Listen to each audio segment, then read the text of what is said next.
Well, good evening, good morning, good afternoon, wherever you're joining us from around the planet. Welcome back to Creation Conversations. We've got a full house tonight with the whole team, which is really wonderful. And the topic of conversation tonight, or the main theme that we'll be looking at, is going to be the Cambrian Explosion. And both myself and John have collected Cambrian fossils from all over the world, and I'm sure some of the others will join us on field trips at some point. So we're going to be discussing that, looking a little bit at the biological side, a bit at the fossil side, looking a bit at the supposed evolutionary side. So it should be pretty good. As always, stick your questions in as we go, because we will have at least two Q&A sessions in a little while. And of course, if we don't get to your questions on this broadcast, we will have a Q&A session coming up at some point shortly. But for now, let's go around. Let's see how we're all doing. What's it going on? What's it like down under, John? Well, there's one person here who's puzzled. We've got two ladies on tonight, so before I give you a report, you better identify the one in the light blue so that everybody knows. Well, Glenn, we've met you before. Why don't you introduce Ruby for us? Yeah, this is Ruby, my wife, and she's quite the fossil hunter herself, because she certainly has joined John and Joseph on fossil digs. And today we went on a fossil dig ourselves. And she was right there alongside of me. And she tends to find more than I find. Thank you very much. Now we know. Now, down here in Australia, yesterday was a pretty hot day because I was at Jurassic Ark and we were doing some filming, and you will see the results of those sort of 30-second clips that will join our increasingly successful little info bites, and they're really, really helpful going on YouTube. So sort of give your approval, tell your friends. It's really, really great. And we continued on with our experiments, the oil and the coal and all of that. And the good news is they are really doing well. Next week is burn time, where we actually prove it's not just green leaves gone black, it's actually carbonized and very burnable indeed. So hopefully our camera work will work well and they'll all burn up nicely in front of you. Oh, that's the trouble with some of these experiments. There's no evidence left when you've done the experiment. But that's where John Mackay has been. Diane, what have you been doing here down under? Well, the year is getting wound up, so we will start sending out our email newsletter for those of you who are on our mailing list. If you're not, it is free and you can sign up on our website. But we'll have a newsletter out this week with various ministry bits and our usual.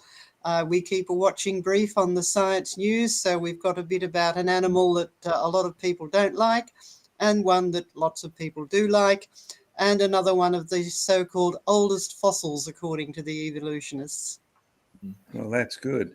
How about you, Craig? Because after you've introduced yourself, and Diane and I've got an extra little special show and tell as part of our ministry stuff. So, Craig, what have you been doing? Well, it's been, and hi everybody, but it's been a pretty busy week at the museum. We've had lots of people coming through, including skeptics and people just searching, which has been really great, including a few antagonistic atheists who came in a couple of days ago. But another person came in while I was talking to them and started listening. I didn't know who they were or their background.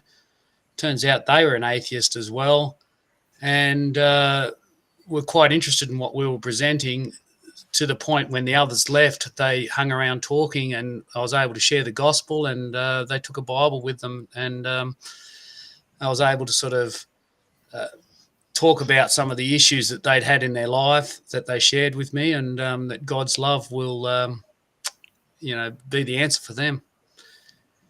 So that was really fantastic week and good opportunity. How many people have you had in your museum now since we sort of officially opened it last year, Craig? Oh, I haven't got that particular number, but we must be pushing 700 or 800. We've had nearly 400 just in the. Oh, it must be more than that. We've had nearly 400 just since Christmas, so they're pretty good numbers. Good. Yeah. Really good stuff. Really good stuff. Good work. Wonderful. Our young couple, Glenn and Ruby. Listen, you did something exciting with one of our old-time mates yesterday. Tell us who you went out with and what you went to see. So we went in East Tennessee with a geologist, Bob Stewart. Bob's well known to John and to Joseph, having gone on fossil digs with them and in this area. And we met him south of here. We're in the USA. We're in East Tennessee. And he led us to a place where we could see a lot of these polystrate trees, these trees that are fossilized that go through. Well, we saw one tree that would have been over 1 million years, according to old age geologists, because he was saying that each inch is about 100,000 years, according to old age geology teaching that he was taught. And we saw one that was over 15 feet. It's one that you guys had seen previously on a previous visit. But I think, John, that one features on the is it the Darwin on the Rocks program? Yes, it's in that area. And I think you had some pictures. I didn't know when you were going to show them, but one, when you look at the cut along the side of the road, in just an 80-foot section, we found 6 of these petrified trees standing up, going through. I believe this is the photo here that you're talking about. Yeah. And I Glenn? think you've got some pictures of some of these trees. So here's some of the other. There's a polystrate tree in the middle there. Yes. I think this is probably the clearest one. There we go. Yes. So I've been to this site, and obviously, John, you took me to this site, and I think we took both Glenn and Ruby to this site 3 years ago, something like that, 2019. It was a while back now. So it's a pretty cool. But I think in particular, John, can you see the coal seam down the base there? I remember you telling me something is really key about these coal basins when you find these polystrate trees, because they always seem to be sitting on top of them. Yes. There's no doubt about it. When you're there, the trees at the top are almost vertical, slight bit of bend in one direction for the whole lot.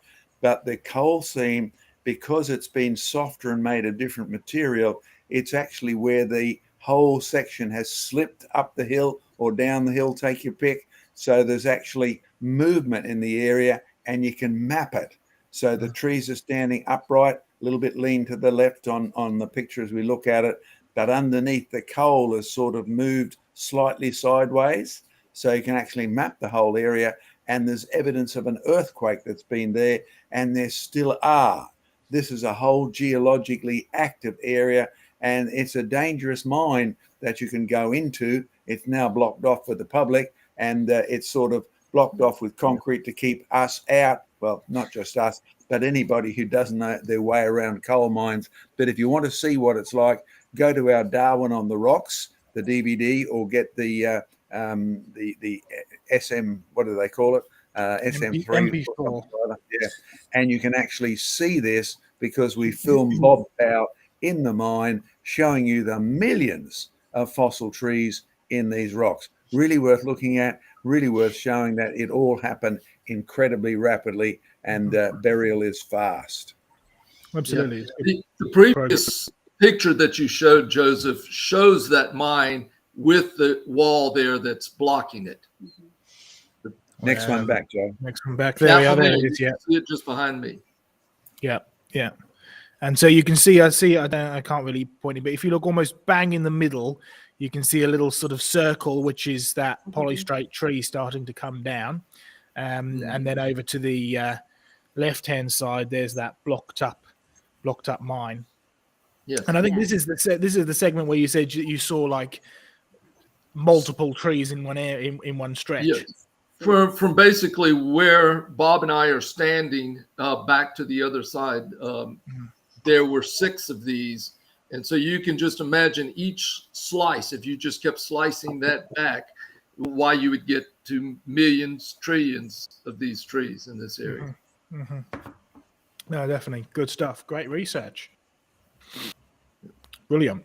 Let's go on and carry on around with ministry reports. How about I just let you know what we've been doing over the last little while, and then hand over to you, John. So we've been carrying on busy with the museum. We've actually been able to keep the museum consistently open, which is really good. Pray in particular for one lady who came and was very confused, kept saying that things like, oh, but you know, the Bible was just people's interpretation of history at the time, right? You can't use it today to explain how things happened. And so we spent quite a while going through stuff and shared the gospel, which was good. So pray for her because she wants to come back. She wants to have a full tour of the museum upstairs. And we've got a big homeschool group coming at the end of next week. And they're going to be basically taking up the whole of upstairs. So pray that we can get everything organized and sorted and prepared in time to be able to make that a little bit more interactive. And we have a new fossil for the museum, and it has a link to what we're talking about tonight. Let's hold it up so you can see it. Let's see if I can put it there. Thank you very much, Sam. As I sent a photo of this to John because I knew that he'd know exactly where this comes from, right? And I called it Hutton's Ginkgo. Now, if you've been watching, in fact, if you watch the next program of Around the Museum with Joe and Diane, we deal specifically with ginkgos. We don't use this exact example, but we do use other examples and samples, specimens that we have here in the museum. But this is good because this is one from the UK. It's a Jurassic one. Hutton's ginkgo, yeah, it's called Ginkgo huttoni or huttoni. It's basically named after James Hutton, who really began to popularize the idea of uniformitarianism, the idea that it takes millions of years to form fossils and stuff like this. So number one, it's a living fossil. Number two, there is change because they don't look exactly like this anymore, but it's not evolution, it's devolution. And we've had lots of little clips up on YouTube over the last little while about living fossils, and lots of people have been saying stuff like, oh, just because it's got smaller or just because it's changed in that way doesn't mean that it's not evolving. It just means that it's adapting to its environment. That's what evolution is all about. And of course, you have to remind people that if you get a great big giant megalodon shark that ends up as a great white shark, that's a loss of information. It's lost the ability to be big. It can't ever get back to being big. It's similar to trying to breed a poodle back to a wolf. It's just not going to happen. And so you'll find with these fossils, it's certainly devolution. They've changed, but they're no longer as big or as healthy. They've lost the genes to be able to have these multiple little fingers. They're now just one little notch, which is why we call them ginkgo biloba today. But these are from Jurassic rocks. Go ahead, John. Don't that we still use ginkgo as a health medicine? Yes, we do. We do. And in reality, if you think about it, we're using a degenerate plant on degenerate bodies. So there's a bit of a laugh in the whole system there. But if you want to go collecting these things, that one comes from Yorkshire. That's where all my original specimens come from. In fact, we should do a whole program on ginkgos, because I've got hundreds of the things and we can line them up to show the actual change, and it's really worth doing. I actually will probably make sure we get a whole display in the museum in England too, because they grow there. They grow in a few places in Australia, but they grow an awful lot better, and that's how Darwin knew they were living fossils. Outside the university, I remember there's all these ginkgo trees and stuff, so it's really beautiful. We have a growing one here at the museum as well. In fact, I'm thinking that at some point when we do one of our Indiana Joe road trip, it'd be well worth going and having a road trip here, because everybody hears of the Jurassic Coast right down in Dorset. It's a great place, brilliant fossils, but it certainly is rivaled by the Yorkshire's Jurassic Coast, because you've got Whitby and Scarborough and Robin Hood's Bay and Kettlestone and Kill and all these kind of names, and Port Mulgrave and stuff. There's fabulous fossils to be found all the way up and down. So this in particular is from a place called Scarborough. So it's a fairly well-known place, but some really, really rather beautiful fossils there as well. And like I said, these are Jurassic rocks. And of course, naming rocks has got something to do with what we're talking about today, which is the Cambrian, but we'll come on to that a little bit later. Anybody else got any updates or ministry updates? John, have you done your section yet? We've got a great play thing to talk about, because Diane and I were having a really good chat the other day. So let me open my box here, and hopefully it won't escape. You see, it lives in my backyard, and they're usually fairly shy. They live under piles of mulch. They don't require any feeding. They're pets regardless. But let me see if I can find him. He's buried in here in the mulch. He's in here somewhere. Yes, there he is. And he usually will hiss and snarl and all of those things and swell himself up. Diane, what have we got? That's blue-tongue lizard. In fact, if we tickle him under the jaw, because this guy here's a real pet, do you see his tongue coming out? You see, he's really interesting because I'll be honest, when my darling wife is not lizard friendly or snake friendly, you wonder what's wrong with people like that. He pokes his tongue out, hisses and swells up, and she goes, "Ah, save me." Well, in I step, the knight in white shining armor, and you can pick up this little guy, and he lives in our mulch piles. I make sure we've got a few mulch piles over winter time because, like many reptiles, he'll go to sleep. But you're wondering what he does? Well, he's actually a good yard cleaner. He's got lovely shiny skin. I keep him nice and moist. I keep water in the bowl when I'm going to use him for this, and then we put him back in the mulch. You don't need to keep him in a pen or anything. He's a pretty good escape artist, by the way, and he only eats plants. He loves bananas. He raids my strawberry patches. That's how I knew they were there. Half of my strawberries end up with lovely big blue-tongued lizard bites in them. He loves fruit. Oh, yes, he will eat meat. You feed him little bits of mince and he will eat meat. In fact, Diane, what's interesting about his legs? Well, they're very small compared with the rest of his body. So, in fact, he doesn't actually walk on his legs underneath his body. He sort of slithers along the ground and uses his legs to just push himself along. If you look at the proportions of his legs compared with the size of his body. I'll tell you what, if you've got a dog, try and train the dog to not attack this guy because he will look like he's going to put up a fight, but he won't. And, of course, the first thing he starts to do is, like many lizards do, you'll notice I'm holding him by the middle of the body, not by his tail, because he's got that lizard trick. He'll drop his whole tail. And, of course, then he's got to regrow it. It'll cost me more food or whatever. But, Diane, just one bit here. You'll see he's not a goanna like our big fella here. He does grow up to 0.5 metre to 75 centimetres, nearly 2.5 feet along the coast. But, Diane, don't we have ones that are smaller than that? What do we know about the small ones? Well, most of them are smaller than that, actually. Most of them only grow to about sort of 25 centimetres. So they're, depending on what sort of environment they live in, reptiles are quite sensitive to their environment. So most of them are smaller than that. I've seen some way out in the centre where it's sort of pretty warm for most of the year and pretty dry. And the smallest ones I've seen are about 10 centimetres. Yes. I used to think they were extinct until they found one inside a snake who'd made a nice meal of it. But, Diane, how could you end up, did they evolve to be only 10 centimetres long in the middle of the desert? How did they get to be that tiny? Well, basically, they've shrunk. I mean, if you put them in a tough environment, they won't grow as well. So it's a good example of change, but it's not evolution. In fact, it's the other way around. In a good environment, they grow big. In a tough environment, and I've seen photos of these in museums where they call it evolution, how these things have evolved to be small because it suits that environment. So that is a type of adaptation, if you like, but they can't grow any bigger because they just don't have the food and the environment is very stressful.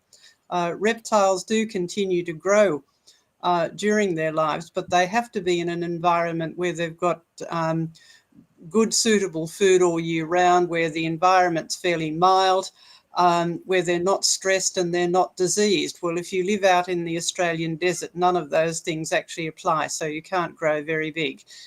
So you're really saying out in the middle, the big ones have died out, leaving only the pygmy ones to survive? Is that what you're saying? Yes, yes. No, it's not evolution. It's really either adaptation or it's degeneration. Take your pick. All right, so there's one last thing, Diane, before we put our little show and tell object away. These are great for schools, by the way, but don't let the kids grab hold of them because many of them will scream as soon as the lizard grabs its claws really tight, and you don't want to harm the lizard. Put him back in his grass box and give him strawberries, give him tomatoes, give him bits of apple. He's a gentle, friendly guy. But Diane, what colour is this tongue? Can you just move him back to the middle of the camera so that people can see? You can see that it's actually quite a dark blue. Now, that's not because there's blue pigment in it. In fact, no vertebrate animal has actually blue pigment. It's a trick of the light, as it were. It's to do with the absorption of light in the tissues, just like when you look at your veins, they look blue. But if you actually cut one of those, the blood that flows out is red. So it's to do with the reflected and refracted light. But the other interesting thing is that blue-tongue lizard tongues are very strongly reflective of ultraviolet light. And scientists have actually done some studies of what sort of light is reflected from their tongue, and they reflect ultraviolet light very strongly. Now, reptiles and other animals can see ultraviolet light. We can't, but we can measure it with a device. So the tongue looks even bluer to other reptiles, and that's probably what it's there for. If you read the evolutionist story, they say, oh, it evolved this as a sort of defense mechanism to scare off the predators. Well, it doesn't do a terribly good job of that. If anyone really wants to eat anything, really wants to eat one of these, they usually can catch them. But in terms of signaling to other as a communication device, it's quite brilliant. Because we have lots of ultraviolet light in Australia. So in terms of signalling to mates or to other lizards, it's very good. And in fact, a lot of animal colours, which are put down to being defence mechanisms or to scare off predators, when people actually look into it as to what it does, in fact, it's for communication, it's for signalling or for courtship displays and things like that. Now, Diane, just as I put my blue-tongue lizard back in his box till I take him outside and let him go again, the interesting thing, of course, is you just said there's no blue in a blue tongue, correct? There's no blue pigment. I mean, it is pigment. Blue in that it reflects blue light, but it's not because there's blue stuff in it. Okay, so when I paint a blue wall, I actually put blue pigment on the wall that reflects the light back and we see blue. But you mentioned yesterday when we were talking about this that it's a thing called structural colour. Would you like to comment on that before we move on to Craig's section? Yes, well, there's no blue pigment in any vertebrate animal, but of course there are blue birds, which are very, very blue, and that's called structural colour. It's because white light has all colours in it, and if you shine that light on the right sort of structure, some of it gets refracted, that's bent around, some of it gets absorbed. So the blue that we see is because the other colours have either been absorbed or dispersed. It's a bit like why the sky is blue. There isn't a whole lot of blue stuff up there in the atmosphere. It's to do with the bending of light and the absorption of light. So it's to do with the actual structure that the light is shining through. So and there's lots of that in vertebrate animals. Lots of colours in living things are structural colour rather than just pigment.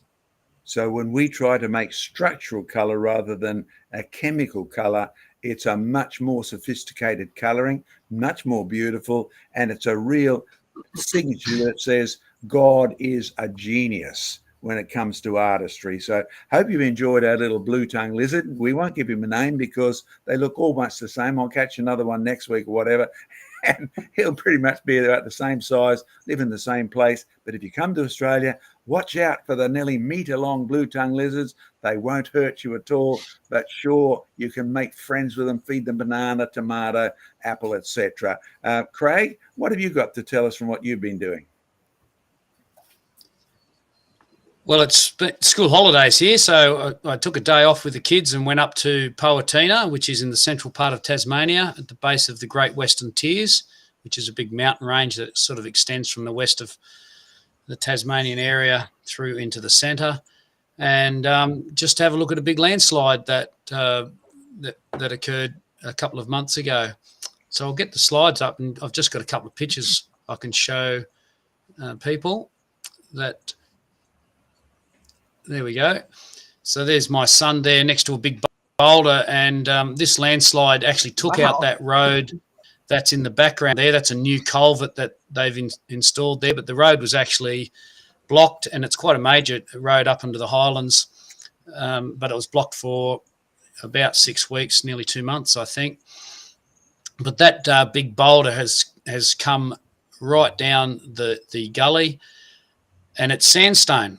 And really, if you look in the background there, you can see some cliffs. That's the sandstone cliffs. It's quite possible that sandstone boulder has come from those cliffs, which are about 1.5 kilometres away, and taken out this road. There's a whole bunch of them there. So yeah, just showing you the power of water and landslides and so on in what's really a small scale. And I guess the point is, if you compare this to the power of Noah's flood and the amount of water and landslides and so on that must have occurred then, and what you actually see out there in the geological record seems to indicate that there's certainly been a lot of powerful water movement. But here's my daughter actually pointing to a bit of bitumen from the road. So we're a few hundred metres down, and there's a little fragment of bitumen that we found, just proving that this is a recent event. That boulder hasn't been there for a long time at all. And this is above the road, actually. There's another bunch of boulders there, just showing the size and scale of these things that have come tumbling down the mountain. And we know that that's recent because of the next slide, which shows my daughter leaning on a pipe that goes in underneath those rocks. And there's no way someone installed a pipe and built a pipe under those rocks. In fact, the pipe's been snapped off during this landslide. So yeah, big boulders, big water movement, and just the power of a relatively small event. So maybe some of our geologists might have a comment on some of their observations out in the field of massive water I'll ask movement. you a question, Craig, about your trip there. It seems to me, looking at these pictures, that most of your rocks that have come down the landslide and travel maybe 1 to 2 kilometres down from the edge of the cliff are already starting to go round. Is that a valid observation? Oh, absolutely. Yeah, they've been rounded off. So whether they were sitting in part of a gully way up, I can't really tell you, but they seem to have tumbled down and possibly rounded off in the process. Well, one of the things I've noticed, because I try to track this in many deposits, I take field trips just outside of Bowling Green, and there's a lot of caves along that road on the northern side. And I take folks down to one cave in particular that's got a lovely stream coming through it, quite a rapid stream. And of course, it breaks off from the roof, falls into the stream, and then we mapped how long it took till the limestone boulders and sometimes the shale and that's around the limestone would take before it got down to sort of tiny, minuscule little pebbles. And the furthest distance we found before the pebbles started to technically disintegrate was about 1.5 kilometres. They did not take time. They took a process.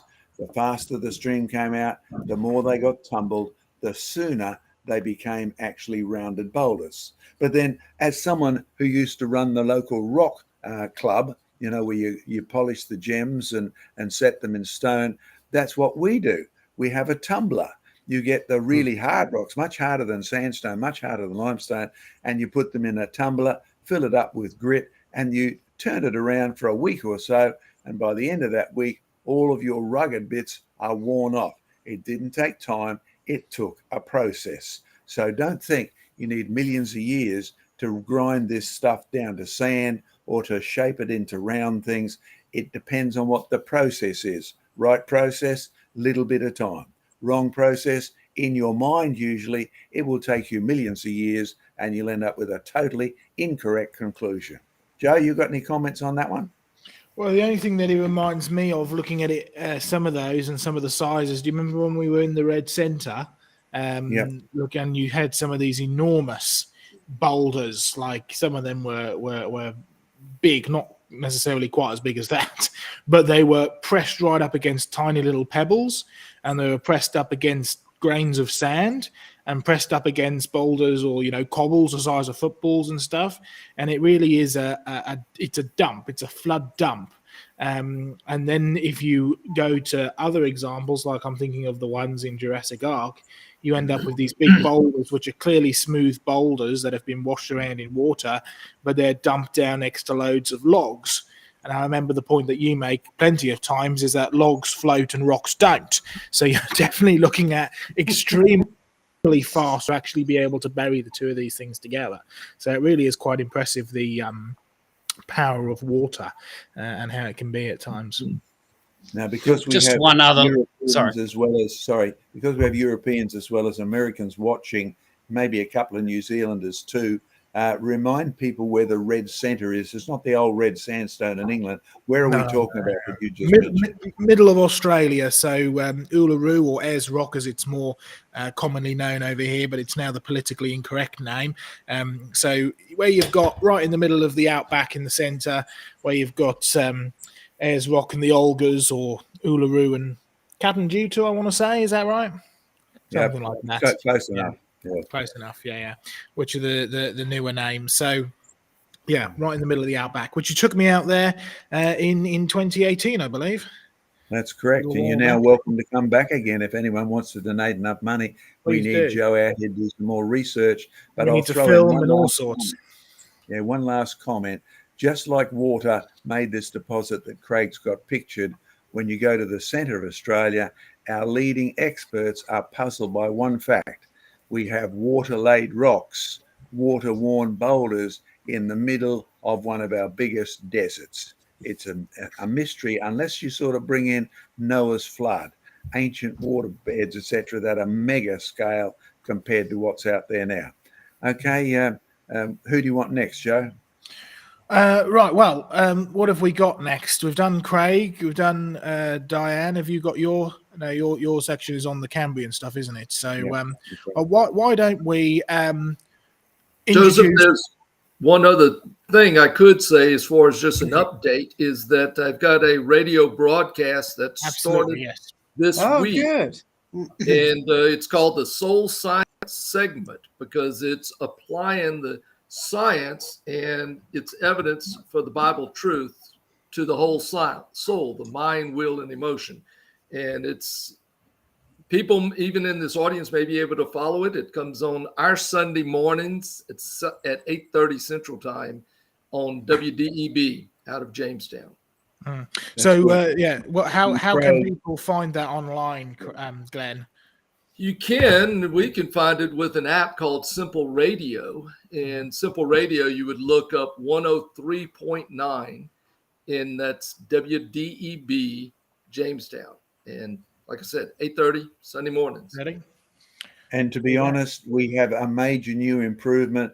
Thanks to Glenn, thanks to Bob, thanks to Joni, thanks to the team in the USA.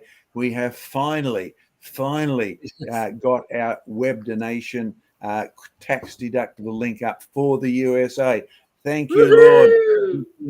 Absolutely. After 2 frustrating years of COVID breakdowns and lockdowns and things like that, the web is starting to head in the right direction. So if you go to our main web, creationresearch.net, there's a link there that says USA tax deductible donations. And to be honest, you can see where we've been even in the last week. And yes, the fuel prices are unbelievable. Yes, the cost of research and that is incredible. So if you want to support, go there now. If you're in the USA and use our tax deductible, very friendly, easy link. Thanks, guys, for all the work you've done. Wonderful. It's great stuff. Great stuff. All right. Well, how about I do my little section to kind of introduce in fact, before we do my little section, Sam, how about we come over to you for some thank yous, for perhaps a couple of questions. But before we even do all of that, why don't you remind people what's going on in the next couple of weeks? Yeah, sure. So welcome to the stream, everyone. It's great to see everyone interacting in the chat. Got a few thank yous to do and maybe a few questions before we get started. However, as usual, a little bit of a plug from me, unfortunately, but it's important. It's really important that we make you guys aware. So we are creating a brand new creation research app and website. It's coming. The app is coming to iOS and Android, and we're creating a brand new website. So you don't have to worry about remembering all these different URLs for the FAT file and the different sites for the UK and the USA. We're just going to push it all into one big website so you have easy access to everything you need. It's all going to be nice and modern, easy to access, and the app is just going to live on your phone, and you can watch all of our content on there. It'll be a Netflix style subscription, and you can buy content on there, you can rent it, you can watch free stuff. We're still going to have free stuff on there, so you don't have to buy anything. You can still watch all of our creation conversations, will be uploaded there, etc., etc., etc.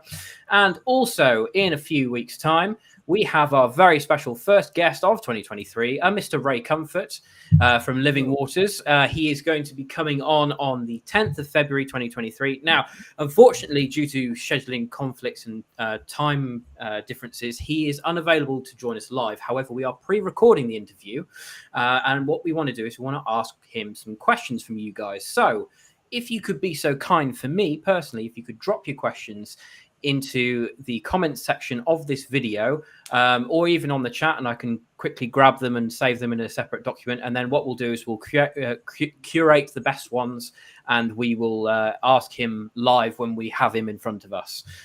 So you really do not want to miss that one. It's going to be an extra special show. Right. Okay. So let's move on to some questions and thank yous. We've had Iron Matt coming in already with a donation. So let me just run through the donations super quick. We've got Doki Doki, as usual, coming in with 199 US buckaroos. A thumbs up. Oh, yeah, I've got two here. Got two here. One from Doki, one from me. And we've also got a super sticker from Iron Matt here for 4 US buckaroos, a pair character, exaggeratingly stretching his arm forward to offer a cup of coffee. I have my coffee today. I'm pre-prepared, so thank you very much, Iron Matt. Much appreciated. It's morning here. We appreciate cups of coffee. Yes, we all need coffee in our lives. Well, apart from the Mormons, anyway, but that's another show. Okay, so we've got a question coming through a super chat from Carmine Kazale. I hope I'm pronouncing that right. I'm really sorry if I'm not. For 999 US buckaroos. Question: please explain to me how evolutionists account for a lack of erosion between layers in places like the Grand Canyon, etc. Blessings. Well, more than a lack of erosion, there's more of an issue of too much erosion in the Grand Canyon. Yeah, you're missing 99% of the supposed time. Yeah, I'll be honest. There's a bit of misinformation in your question, and we appreciate the question. But having walked up and down the Grand Canyon many times, I'd encourage it. It's good for exercise. But you'll find that the standard view that this is the Grand Canyon, the best example of layer upon layer upon layer. If you get to the bottom, you'll find there's vast ages missing between the pre-Cambrian metamorphics and then the first layer of sediments. And then by the time you get to the top, and again, don't just trust me, go walk yourself or look up Professor Derek Ager. His book on new catastrophism, it is available, or you can see quotes on our website. I'll get Diane to sort of tell you exactly where they are in a moment. But basically, his calculation and mine, because I've walked every stretch of it, I've photographed every join between the beds, and when you classify the beds and use the fossils for their scheme, their time scheme, you find that there really is over 99% of the supposed time that's making up the geologic column is simply not in the Grand Canyon. And they simply can't account for that as well, particularly because they have the logic, the rocks at the bottom got there first, then layer after layer after layer. And I've repeatedly said my very controversial, provocative statement that I first got from my learned professor of geology: the rocks in the Grand Canyon have formed sideways. That's why it doesn't add up from bottom to top at all. So do some research, go to Professor Derek Ager, look up his section on the Grand Canyon, supposedly the best example of the geologic column in the world. is simply a non-event. Diane, we've got this up on the website somewhere. Where would they go to look for that? We do have some quotes by Derek Gager on our fact file, which is just the creation fact file, which is our archive of newsletter items and various quotes and things that we've used in the past. So if they go to that, then look up Derek Gager. They'll find some of those. Yeah, and the book is The New Catastrophism, or his other book, The Stratigraphic Column, a stratigraphic record, rather. And the reason I so admire Derek Gager is, number one, his introduction to his last book was creationists are not allowed to use this because he could see what we would do with it. Yes. And basically, because he, like I, have walked much of the planet. No, you didn't hear me do a David Attenborough who sort of sends his teams in, then he flies in with a helicopter and lands for 3 minutes and pretends to be an expert.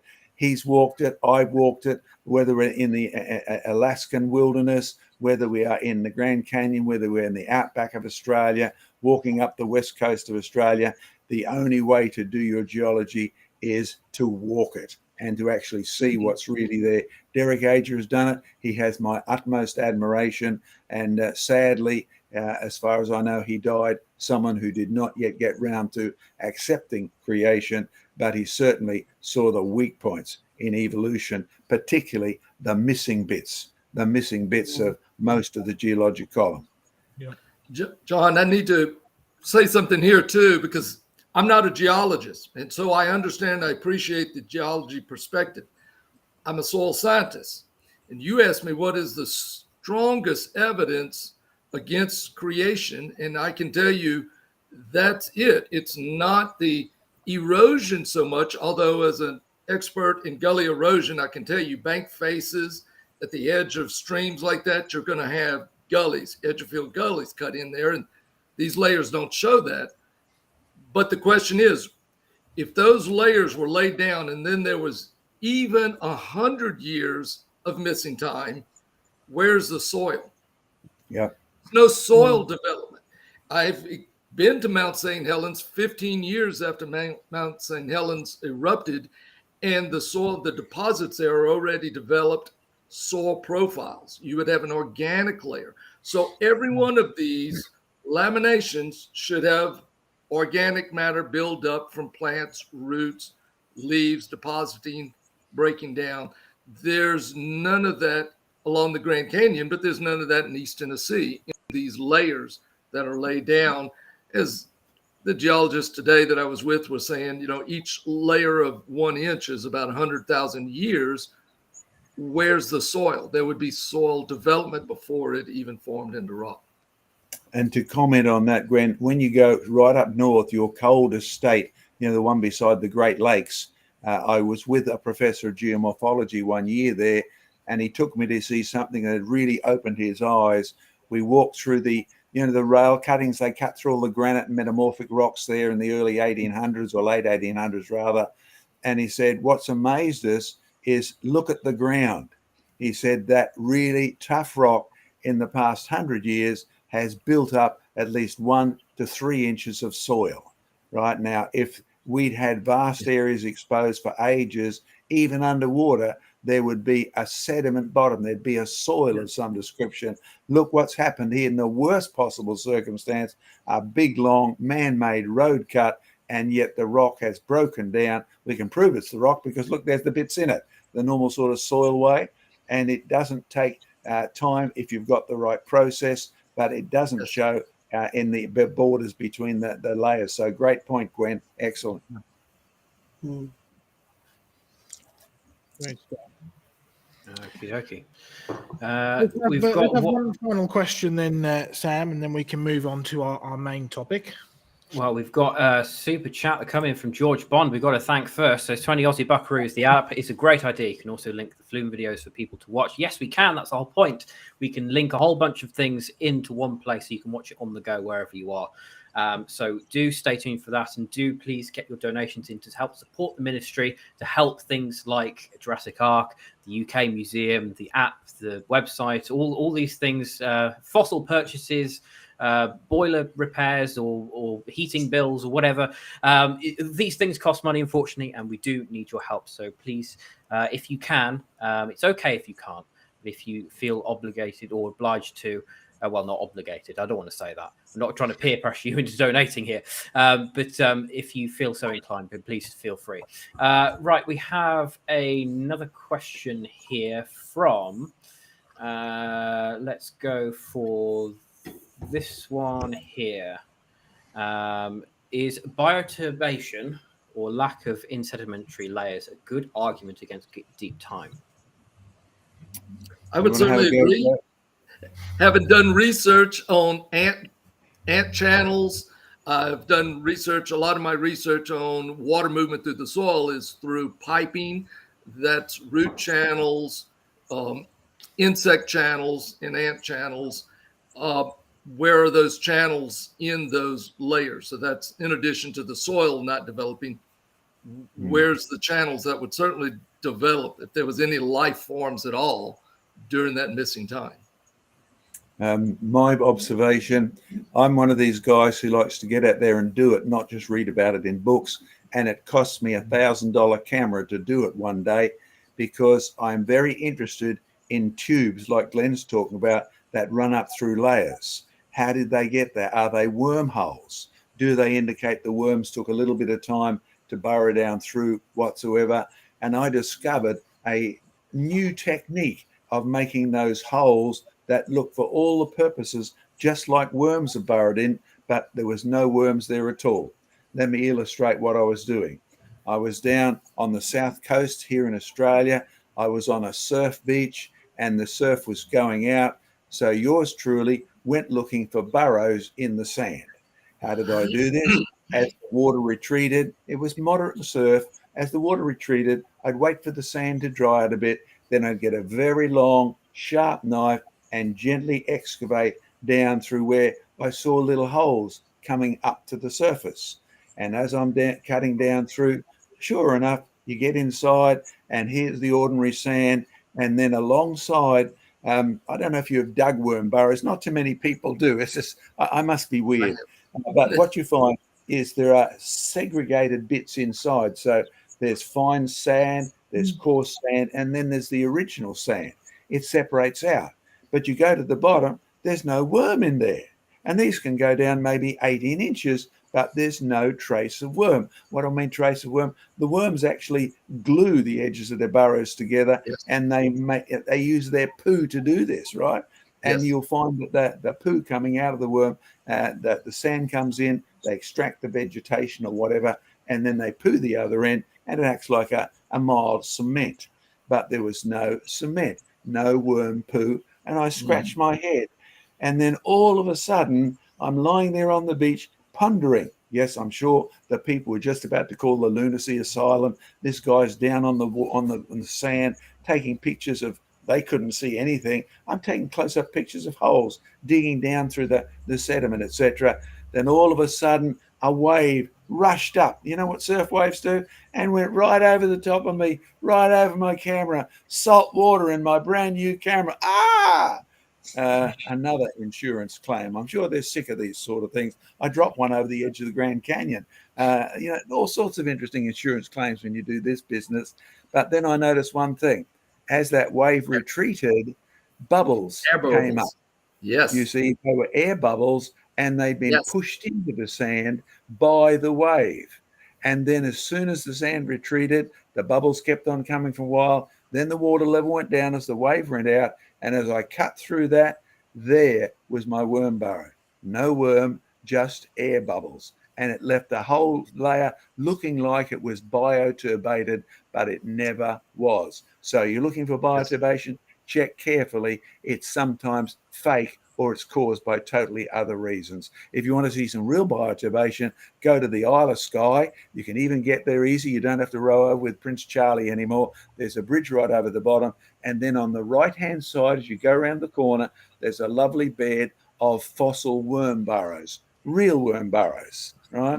Whereas most of them are just air bubbles. Glenn, you were going to say about air bubbles? I was going to say, I guess I'm as weird as you are being a soil scientist. I have done earthworm populations and drawing the earthworms to the surface to count them and doing different techniques like that. But one of the things that's very little reported about, but I have reported in refereeing journals, is that these air bubbles will initiate the piping for that rapid infiltration. And that's something that it's not just on the beaches and in the sands, but we see this up on hill slopes when you have a perched water table that can entrap air. And when you get a rainfall event, that water moving in has to displace the air. The air has to go somewhere. It will go up, and the force of the water infiltrating in pushes that air up, and it'll create a channel. So it'll look like an insect channel, but in fact, it's just air escaping. Yeah. If I can add quickly onto the back of that, observations that I've made, particularly at Hans and I use it a lot, but it's not too far where I grew up from, right? And I've visited there countless times. And you'll find that they have these worm burrows there as well. When I first went, I thought I was finding dinosaur bones. So I was really excited, right? Because they're these wiggly, squiggly things. But you'll find that you never find a single fossil worm. This is in chalk, okay? So you've got the sandstone at the bottom, then you've got the red chalk, and then you've got the white chalk. Okay, and you will always find these so-called worm burrows at the edges of where these two layers meet. They're never found in the middle. They're always found on the top of the surface. So you've got the top of the red chalk, or the top of the carstone, which is the sandstone, or at the top of the white chalk. And you have all these tunnels and all these supposedly burrows, right? And you can go and you see the big sign that says these are worm burrows. Not once do you find a single fossil worm, and these are thick old burrows, right? These are big things. These aren't little tiny earthworm burrows. These are big burrows, and yet you find no evidence of any kind of creature that's actually in them. And they're always on the surface. And I think it goes back to that same thing John was talking about, where you have the tides coming. Because you've got to remember, even in, the 40 days and 40 nights, you've got at least 2 tides a day going on there, as well as a flood that is increasing on the earth. You're going to get different currents. You're going to get different tides. You're going to get different types of sediment being carried. And on the surface of these sediments, because each one of these layers, both the white chalk and the red chalk and the sandstone, each one of those has evidence of crossbedding. Each one of those has evidence of fossils being, or creatures being, transported into place, so by flowing water. And then you have a settling, and you have these burrows, which are not really burrows. They're sort of chemical burrows or air bubbles and stuff that have got caught up because they're on the top of the surface before the next tide comes along and buries the next layer of sediment. So it makes far more sense when you back and think of fast deposition than it does with slow burial over millions of years, a calcareous ooze being built up, and all these creatures making these beautiful burrows which are in perfect condition, and then the creatures disappearing, never to be seen again. It really doesn't make sense at all unless you take that step back and ask, well, could there be a different explanation, a non-biological explanation in a sense, for these burrows here? And you'll find that makes a lot more sense across the board. When you're looking at these things, you do sometimes find, as John said, real worm burrows, but they usually have worms near them. Yeah, there is one other thing I'll throw in for those who are really interested. There is another cause of the gas that's coming up, and it's not just the trap there, because occasionally I found at the bottom you'll link into a layer of, say, leaves or organic material, and the methane that's come off that will bubble out of the sand and will create, for all practical purposes, as the gas comes up through the sand, it actually begins to separate out the fine particles from the coarse particles. And just like a worm does, you'll end up with a graduated burrow that looks for all purposes like a worm burrowed through it and ate through it. But there's an organic layer at the bottom, and you'll find it giving off methane gas. And you can actually light it if you want to blow the thing up. So there's all sorts of excitement out there in geology, but not to do with worms, despite the fact that, you go digging worms today, you go out to sea, you end up with a volcanic eruption somewhere. It will flow over the base of the sea. And the thing that's intriguing is it does not take millions of years for the worms to repopulate that area. one of my friends who's worked in this area of how long does it take to repopulate a technically sterile soil, maximum a couple of weeks. So even if you have real worm burrows, it does not represent vast periods of time at all. Great stuff. All right, well, let's leave the questions there. I know we've got loads and loads of different questions coming in, which is great. And I think that not next week, but the week after, we will have a Q&A week. Because that will be the week before we have Ray Comfort on the show, and we'll have been interviewing Ray Comfort just before then, so it makes sense to have a Q&A and deal with all of the questions. So do stick your questions in, even if we don't get to them today. We keep a record of them and we go through them in the future. So thank you all very much for your questions. But our main topic of the night is the Cambrian Explosion, and looking at words like Precambrian and Cambrian and what's going on after and so on and so forth. And you remember I introduced this fossil to you earlier, the ginkgo, Hutton's ginkgo, named after James Hutton. And I said these are from the Jurassic. And I have another fossil here from the Jurassic rocks, which we mentioned, I think, a couple of weeks ago. In fact, we've been putting up lots of little YouTube shorts recently and looking at little snippets of evidence and looking at little snippets of stuff from the museums. And John and Craig have been sending stuff through, and I know we're going to get some stuff from Glenn soon, so we're looking forward to that. And this is one of the ones that got several thousand views, just a little look at this rather beautiful fossil. And it's one of the most famous living fossils of all. It's the Nautilus. And it's a Jurassic fossil as well. These are from the Jurassic rocks in Madagascar. And we talk about Jurassic a lot. We've got Jurassic Ark. We have Jurassic rocks here. We had our convention at the Jurassic Coast. And we like to remind people where these names actually come from, because they have nothing to do with millions of years of evolution. They have everything to do with where these things were first studied or what the rock is actually made of. So those trees, the polystrate trees that Glenn was looking at earlier, you see, I'm from England, obviously, and I go with the English name, and I know these rocks as Carboniferous. Why? Well, you saw the coal, right? Loads of carbon in it. We have Upper Carboniferous, we have Lower Carboniferous. If you're in the States, you couldn't possibly go with the English naming, so you call them Mississippian and Pennsylvanian. Now, that should give you two real big clues as to how geologists name rocks. You see, in Britain, we call them Carboniferous because they're full of carbon. In the States, they call them Mississippian and Pennsylvanian because that's where those rocks were first studied. Now, that's a really obvious answer, but what about something like Jurassic? Well, the name Jurassic was given by Alexander von Humboldt. And with a name like that, you probably recognize where he comes from, right? He grew up around the Jura Mountains, which are in Germany. And when he traveled the world, he was the king's geographer, right? And when he traveled the world, he recognized different rocks around the world were just the ones back home in the Jura Mountains. So he called them the Jurassic, the rocks like the ones in the Jura Mountains. Now, based on that, let's have a look at the word Cambrian, right? Because we're talking about the Cambrian Explosion, the time when you go from relatively little to no fossils in the rock layers and a predominantly metamorphic or igneous or volcanic-based rock type to suddenly plenty of sedimentary rocks made out of sand and silt and limestone, and they have lots and lots of fossils in them. And this is supposed to be the explosion of life on Earth nearly 1 billion years ago. Well, we have some other rock examples. This is not Cambrian. This is actually one of the Devonian fish. It's a pretty spectacular fossil. And again, Devonian. Well, Devonian named after the rocks in Devon. In fact, just scheduled to go up in a couple of weeks, we've got another one of our Rocks Cry Out series, which we filmed a few years back now. We got round to writing the book, so we threw a video out there where we go to the Valley of Rocks actually in Devon, and we look at the original Devonian rocks. Okay, Cambrian, well, I've got a picture here because where I live, I'm in Shropshire, right north Shropshire, and during COVID, well, I have to make an admittance here, I did break the law once or twice. Why? Well, if you go out of your house and just walk around the corner of the road, you find that you cross a border into a different country. And you have to cross through this border if you want to get anywhere, down to the shops or anything like that.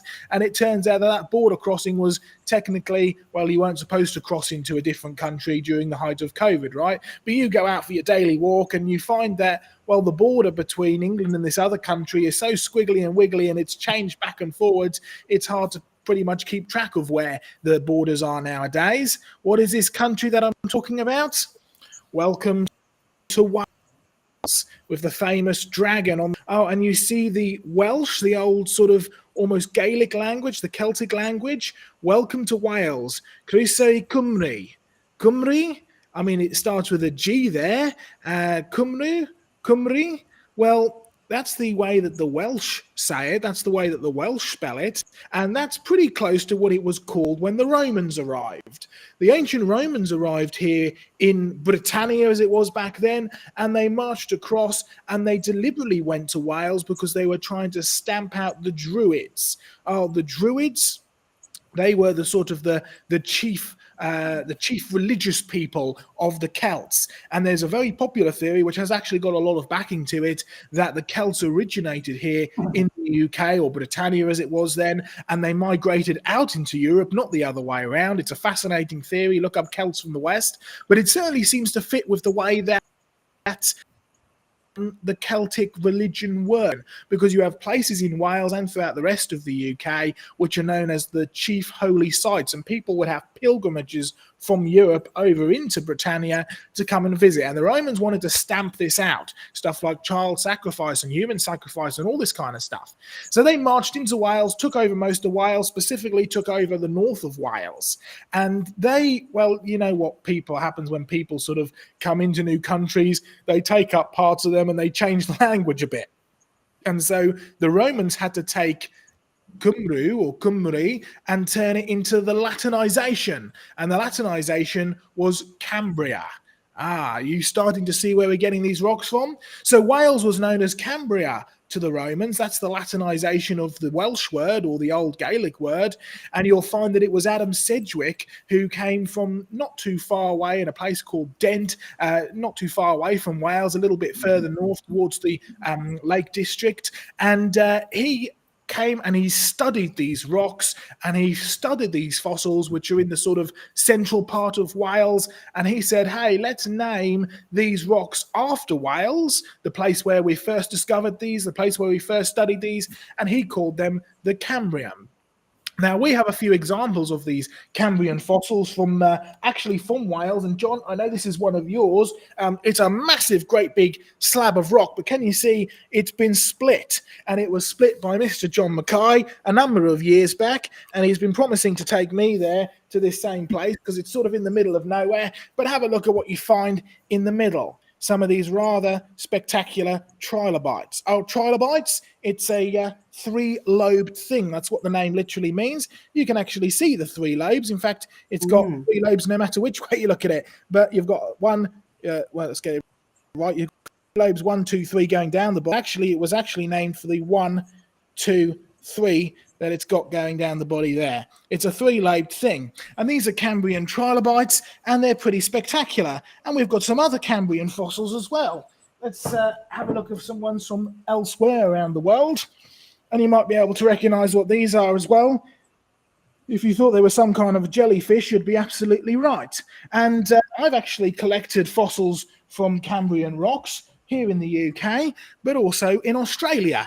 Back in 2018, I travelled to Australia with John, and we went to a place called Kangaroo Island. Lots and lots of kangaroos there, as the name would suggest. Lots and lots of fossils as well. And John actually managed to get special permission from the Australian government for me to take a fossil, spectacular fossil, back here to the UK, where it was pride of place in our museum collection. And then we moved the museum across the other side of the country, and it got packed down, and I knew and then we moved building to the current building, and I knew where I put it, and it's not there now. So I haven't got fossil on me right now. But John, over to you, because I know you've got some specimens from this, and maybe you'd like to take us a little bit further. We've looked at where the name comes from. We've looked at the study. We've looked at the history. Maybe you take us a bit further, because you've been to a place, not just this Australian place, but you've also been to a really famous place known for its Cambrian fossils, the Burgess Shale, which I'd love to get to and have a look at some point. But John, I'm going to hand over to you now to take our next little section. Okay, now, being a Mackay by background, which of course is Scottish, which is originally Gaelic speaking, you'll actually may not know, but many of the Welsh words and Gaelic words are still embedded in so much of English. You know Cumbria, you know Cumberland, right? That's still Gymru or Cumbri. And it's really related to French as well, because these languages spread mutually all around. You have a word comrade, and that's what the Welsh were. That's why they opposed the Romans. They were the comrades. They were the ones who would stick together. And if you've ever tried to have a fight with a Welshman, you know how well they stick together. They really have that community sort of concept. But of course, that's where the name that's applied to the rocks comes from. And of course, what's interesting is the history of the politics is sometimes funny. So when names like Ordovician, the next layer up, was labelled, it was actually labelled almost as a pun, because the fossils in that layer, quite a few were extinct. And the Ordovici people were extinct, right? They're not actually there as a tribe anymore. The Romans did an awful lot of them in. So hint, hint, wink, wink. Geologist joke, name it after some extinct people. Yeah, I know most people don't get it. But if you know your history and you know your local language, you'll find geology unravels like an exciting book. Cambria, that's how it's come down to us. But then that's an interesting thing. And again, I'd recommend Derek Ager. He's got a real eyesight because he's walked all of this stuff. He just doesn't read books. And so when you walk up and down the Welsh countryside from the southern end to the northern end, you'll see almost a third of the geologic column, and you'll follow one on the other. Great fossil collections, great ability to dig, and not too much permission needed, because there's quarries everywhere. Correct, Joe? Absolutely, yeah. Yeah, free to access or get permission from the quarry owner, and they don't mind you. They've been digging these rocks since Roman times, so there's holy land everywhere, our sort of favourite area. But then you create a problem. England becomes an empire, and it's all over the world, and it did what empires always do. They name everything after themselves. So you come to my town, and it's named Brisbane, after Lord Brisbane. You go to Adelaide, it's named after Queen Adelaide. You go to Cleveland Point, not far from me, and it's named after Cleveland, where Captain Cook came from. And the same happens to be true for all the geology, except you go to South Australia and you find some Cambrian rocks. How do you know they're Cambrian? They're not in England. The answer is simple. You dig up some fossils, and the fossils are the same as in the southern portion of Wales. So you take the same name that's used in the UK, used in Wales, and you transfer it to Australia. Except you then end up with a problem. You have a definition. You see, the early geologists largely had a fourfold view of history. There was a time when there was no life on Earth, and then God created it. Even if they thought the world was young or they thought the world was old, there was pre-life, and then there was life. And the life really started up big time when God created it. No, they didn't believe in evolution at all. Look up all the early geologists, and you'll find that Cambrian became the dominant fossil collecting area. And then you find different names and different eras, one on top of the other, as they migrate sideways along Wales. And they named the rocks after the fossils. And in the end, you're right, they ended up naming the rocks with the fossils, and then dating the fossils by the rocks that they are in. I kid you not, that's exactly how it was done then, and it's really exactly how it's mostly done now. But you haven't caught the dilemma. You get to the bottom of Wales, and there's a sea, and there's water. Where do you go next? Well, you come to Australia, and you find the Welsh rocks, the Cambrian rocks, with the same sort of fossils in. And where do you go next? Trouble is, you see, there's still a heap of land out there, and there's fossils below the Cambrian. Hence, what do? You say, well, these must be unique. These must be pre-Cambrian, because by that time, you've got the idea that the fossils in the rocks indicate history. So the lower ones are the older ones, the upper ones are the younger ones. But if you had a theory that said below here there were no fossils, what do you do when you find fossils like this below the base of the Cambrian? Can you actually see my beautiful stromatolite? Yep. There's not too many people with stromatolites that you can dig out in 3 dimension. The Lord has really blessed it. But you see, it's not in Cambrian rock, so it must be some sort of pre-Cambrian. And then, of course, I took Joe when he was out here, and I've been to the Kangaroo Island area many, many, many times over decades. And if you go along the Emu Bay area, there used to be rock falls. Most of them are gone now because collectors have been along there well after me. And do you see the arrows? There's a little trilobite there. But you see, it's too far up to actually call it properly Cambrian. And so you end up with words entering. Some of them are uniquely Australian, Ediacaran rocks or Kangaroo Island slightly under the Cambrian. And you have to end up with a new system. In fact, all over the world this has happened. Let me show you some of the ones that are characteristic of way down in this so-called geologic column. See my lovely Russian jellyfishes? And you end up with a story that says, first came the simple, like the jellyfishes. Then came the more sophisticated a little bit, then the trilobites. And then way up the top, you get people who are making all this up. And I say making it all this up because there's no evidence jellyfishes have ever turned into anything but jellyfishes. You go to the top of the Ediacara in South Australia, and there's 400 kilometres of jellyfishes. Jellyfishes? Yeah. How do you fossilize a jellyfish? You bury it before it melts. You heard me. Go along and see them on the beach. You see them cast out in the storm, and they're lying there on the beach. The sun comes out, and by tomorrow morning, there's a thick layer of gelatin, and that's all there is. No fossils, and the next day, it's totally gone. You can't take time to make a fossil jellyfish. You have to take a process, and it has to be a pretty quick process. Well, what I'm going to do is take you for a little trip to Kangaroo Island. If I can get my screen back up, please, Joe, see if it shows up straight away. Okay, let's see this here. There we are. All right.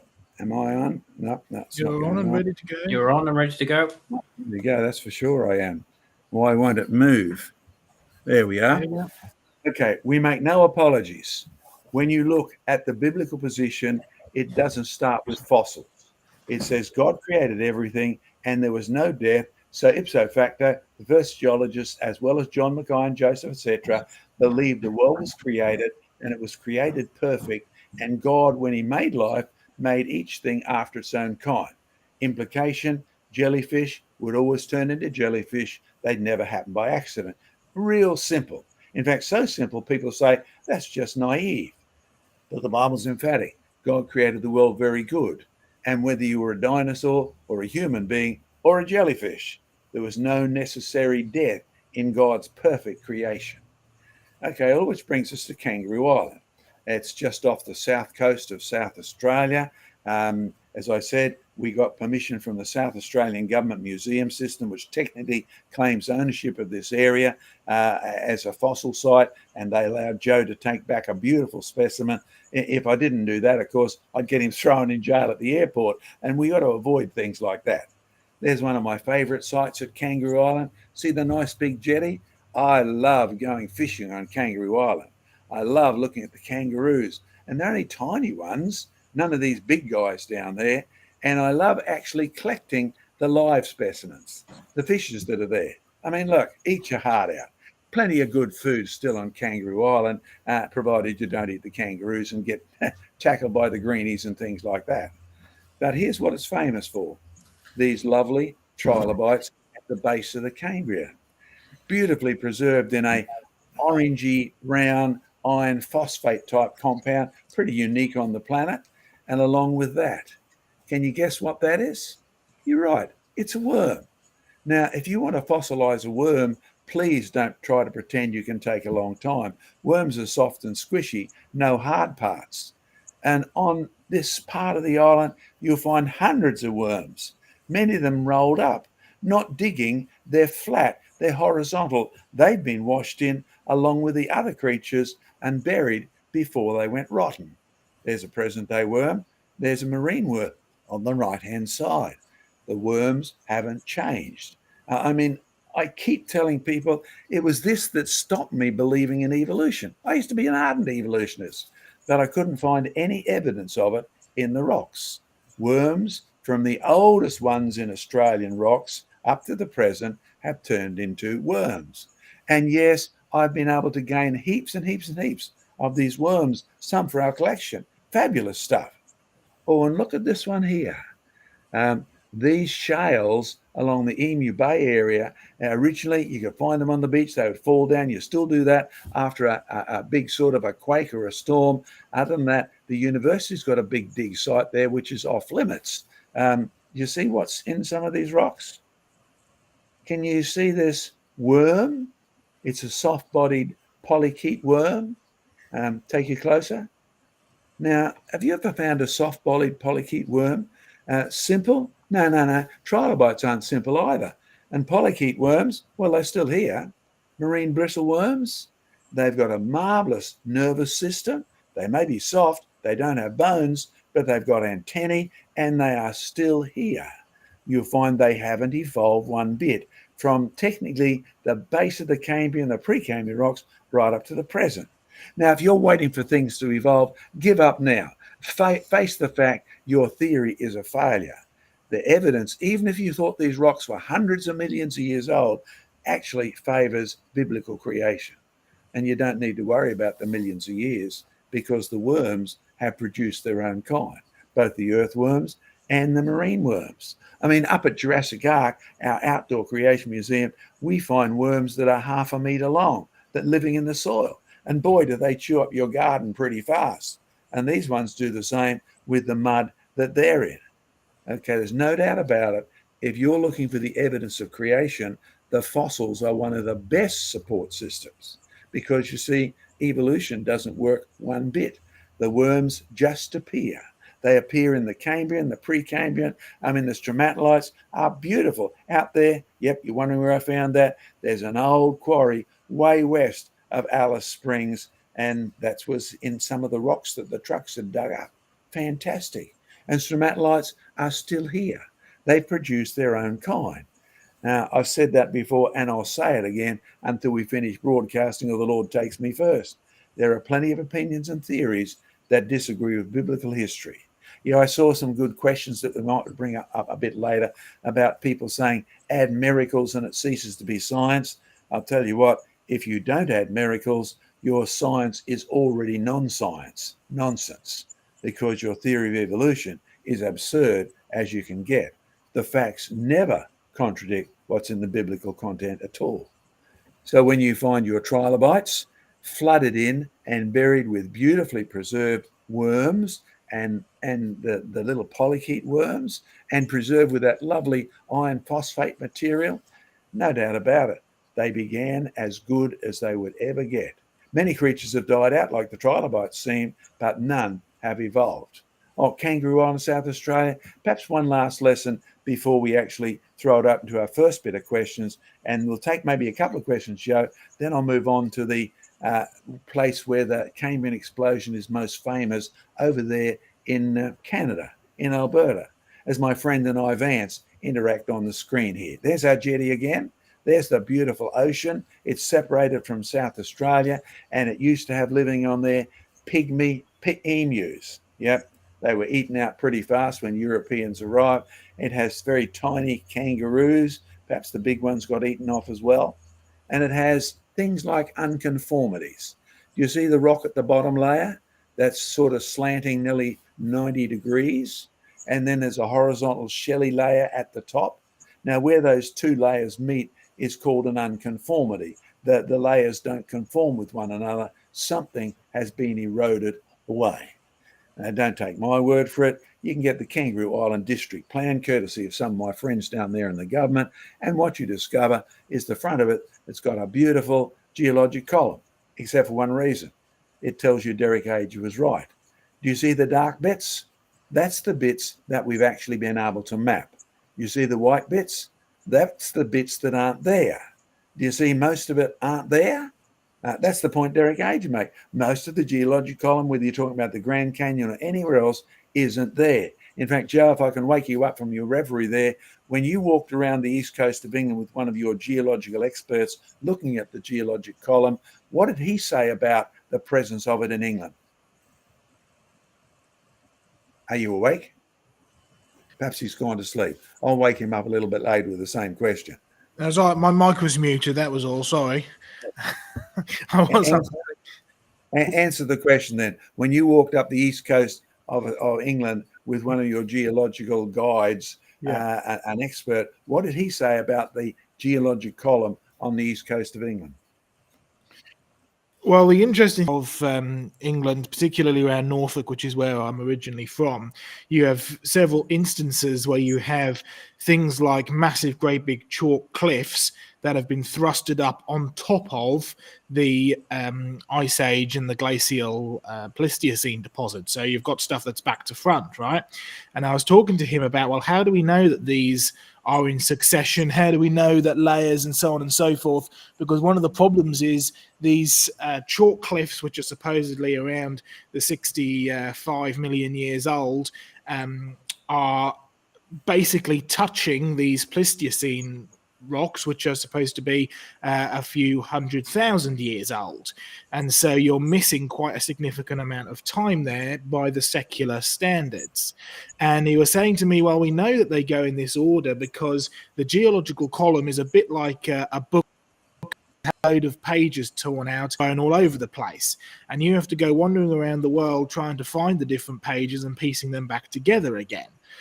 He said, of course, the only problem is they don't have page numbers. So he said we have to use the words and the way that they fit together, which are in reality the fossils, to try and piece together a picture of where these rocks go in succession.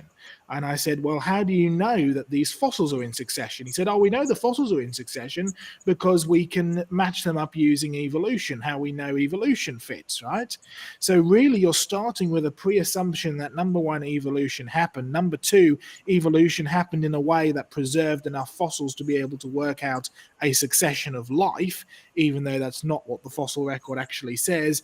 And number three, you then have to wander around the planet hoping that you find the correct pages, and of course ignoring any of the pages that don't really fit, and piece them together really based fully upon a faulty assumption in the first place. So I was quite impressed with how honest he was in his arguments. But when you're in places where you're missing sort of 40 to 50 million years, or you're missing, you've got rocks that are thrust on top of other rocks which aren't supposed to be there, you do need to come up with some of these excuses.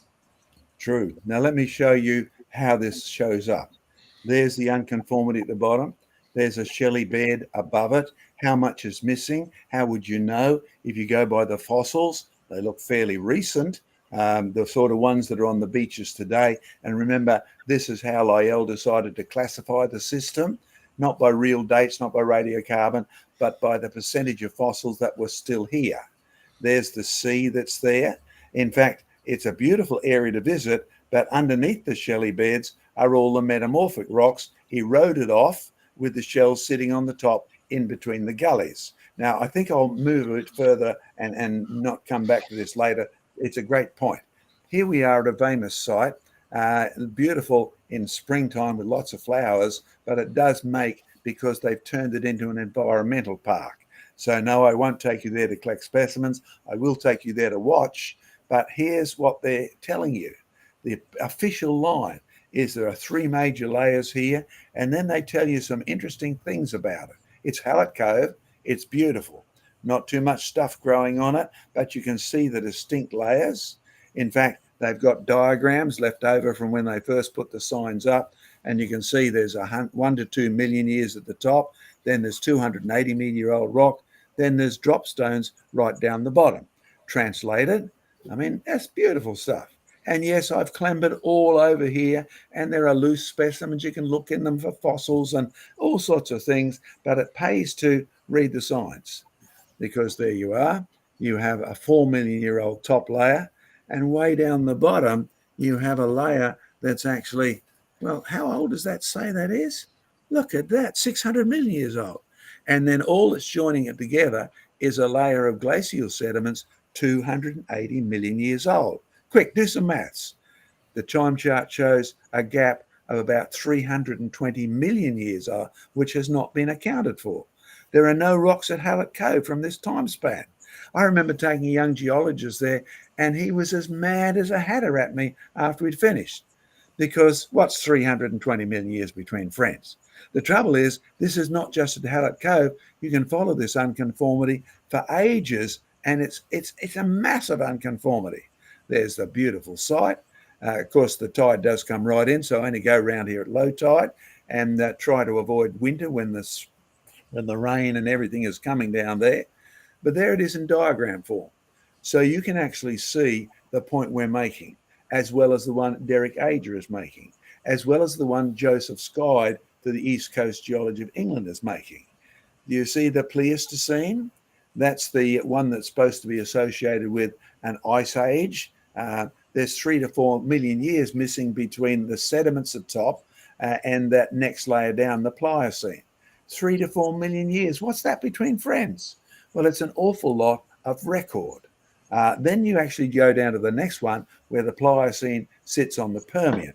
Permian, named after Perm in Russia, named by an Englishman, Charles Lyell, because the king said to Charles, go and help my cousin out, will you? Yep, all the Russians and the English were related. So he ended up labeling the rock at the bottom Permian, and now because of Lyell and Darwin and the modern dating techniques based on Lyell, we have 3 to 4 million years missing at the top, and then 265 million years missing under the Pliocene. Then by the time you get down to the Precambrian, the one that they didn't check first in England, between the bottom of the Permian, and remember, Cambrian, Ordovician, Silurian, Devonian, Permian, all of that's missing, plus a little bit of the Precambrian, 330 million years, which means you add it all up, 3 to 4 plus 265, that's 269, plus 330, that's 569. That's over 600 million years are actually missing in the space of less than half a kilometre. Now, can you realise why Joseph Skide says it's mostly missing? Can you realise why the column in the South Australian Field Book shows mostly white space? We're going to finish off a bit later on after you have a chance to ask me questions. We're going to go to the Alberta Walcott Quarry and have a look at the place where a lot of this Cambrian explosion actually is alleged to happen. Let me go back to the whole screen and we might take some questions, Joe, from everybody. Yeah, that sounds good. All right, Sam, over to you. I know there's a whole load of stuff going on in the chat, and it's good to see everybody getting involved. It's wonderful.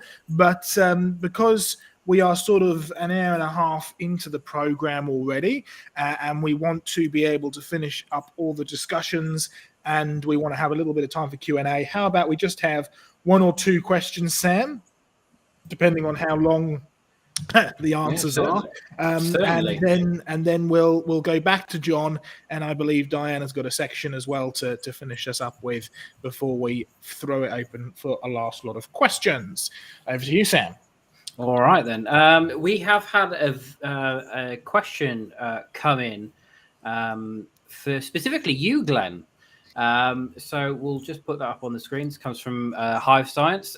Question for the soil scientist. Have you done any work regarding the mycorrhizal network? Familiar with any of our recent breakthroughs in the ecological implications, mycelium, etc.? No, I haven't done research in that. I've done work on roots and their maintaining an oxygen layer around the roots under flooded conditions and those types of things. But no, I haven't done any work on that. Take another question then. I think we've lost Craig. I didn't know the context of that question as well, so I don't know how to answer what maybe it pertains to. Yeah, I have done a bit of work on mycorrhizal relationships, and John can probably comment briefly because of your orchids. My main interaction with the fungal side of things has been mainly on the field scientist, recording species in and around Norfolk. I was on the a study group there and on one of the national recorder databases as well. My little claim to fame is finding a oak polypore in a 15th century oak beam which had been exposed, which was interesting. But anyway, the thing that always fascinated me is back when I started getting excited and involved about mycorrhizal relationships, they were mostly known from places like or from things like orchids, where we know that they're required to have a form of mycorrhizal relationship to be able to germinate. And that's something that goes back a long way. Darwin wrote a lot about orchids, and I know that John has spoken about that before. But I believe the figure is now an estimated 85 to 90% of plants either have a mycorrhizal relationship or either have a dependency on a mycorrhizal relationship or can opt into a mycorrhizal relationship as well. So it's a relationship between the fungus, which the main body of the fungus is not the mushroom, that's just the fruiting body. It's the mycelium, which are sort of elongated cell structures which entwine together in the whatever it's digesting, whether it's leaf litter or mulch. And basically the mycorrhizal, the mycelium and the roots of the tree have an exchange rate going on where the tree provides sugary sap to the fungus, and the fungus, in simple terms, breaks down rock to feed into the tree. So it's a lot more integrated than we ever knew before. And I think, Diane, one of the books that we're wanting to do next is looking into the design factor, something along the lines of flowers, fungus, and fossil fanatics or something like that, looking at the design aspect of both. Yes, indeed. And the fungus world. Yes, we have actually written about sort of underground mycorrhizal networks and underground fungi. And this is a whole recent area in science, recognizing that nothing in biology works in isolation. And so there's this amazing interaction that's going on under our feet. If you go for a walk in the woods, there's all of this happening, which is the plants, even if they are the trees separate from one another by quite a long way, are actually connected by these underground networks. So it's a fascinating area of study and really good example of how God made whole functioning ecosystems. Things don't evolve one step at a time because you have to have whole functioning ecosystems where different creatures and different plants and fungi and animals, right, all interact together to make the whole system work. In fact, in Australia, we have, in my field of orchids, we have one amazing orchid which grows underground. For one simple reason, we discovered we have trees, the trees will drop their mulch, the fungi will begin spreading out, but then it connects to an orchid. Now, this all happens very early in the picture because the orchid cannot exist without the tree because it's not getting any sunlight. It's growing totally underground. So the orchid connects to the tree and provides its waste products, and the tree, which is above ground, provides all the chlorophyll byproducts and sugars, etc. A totally integrated network, but an amazing one, particularly with a plant that normally grows above ground and flowers in trees using mycorrhiza. Origin seems to be amazing, but it certainly indicates A, B, C, D, E, A, etc., going round and round and round. So they are fascinating, but so far no success in finding too many mycorrhiza fossil systems, because I'm pretty sure the flood would have destroyed all of those connections as it ripped up trees and washed them along. You may find some inside the actual trees preserved, but not connected to anything. I think another question will go.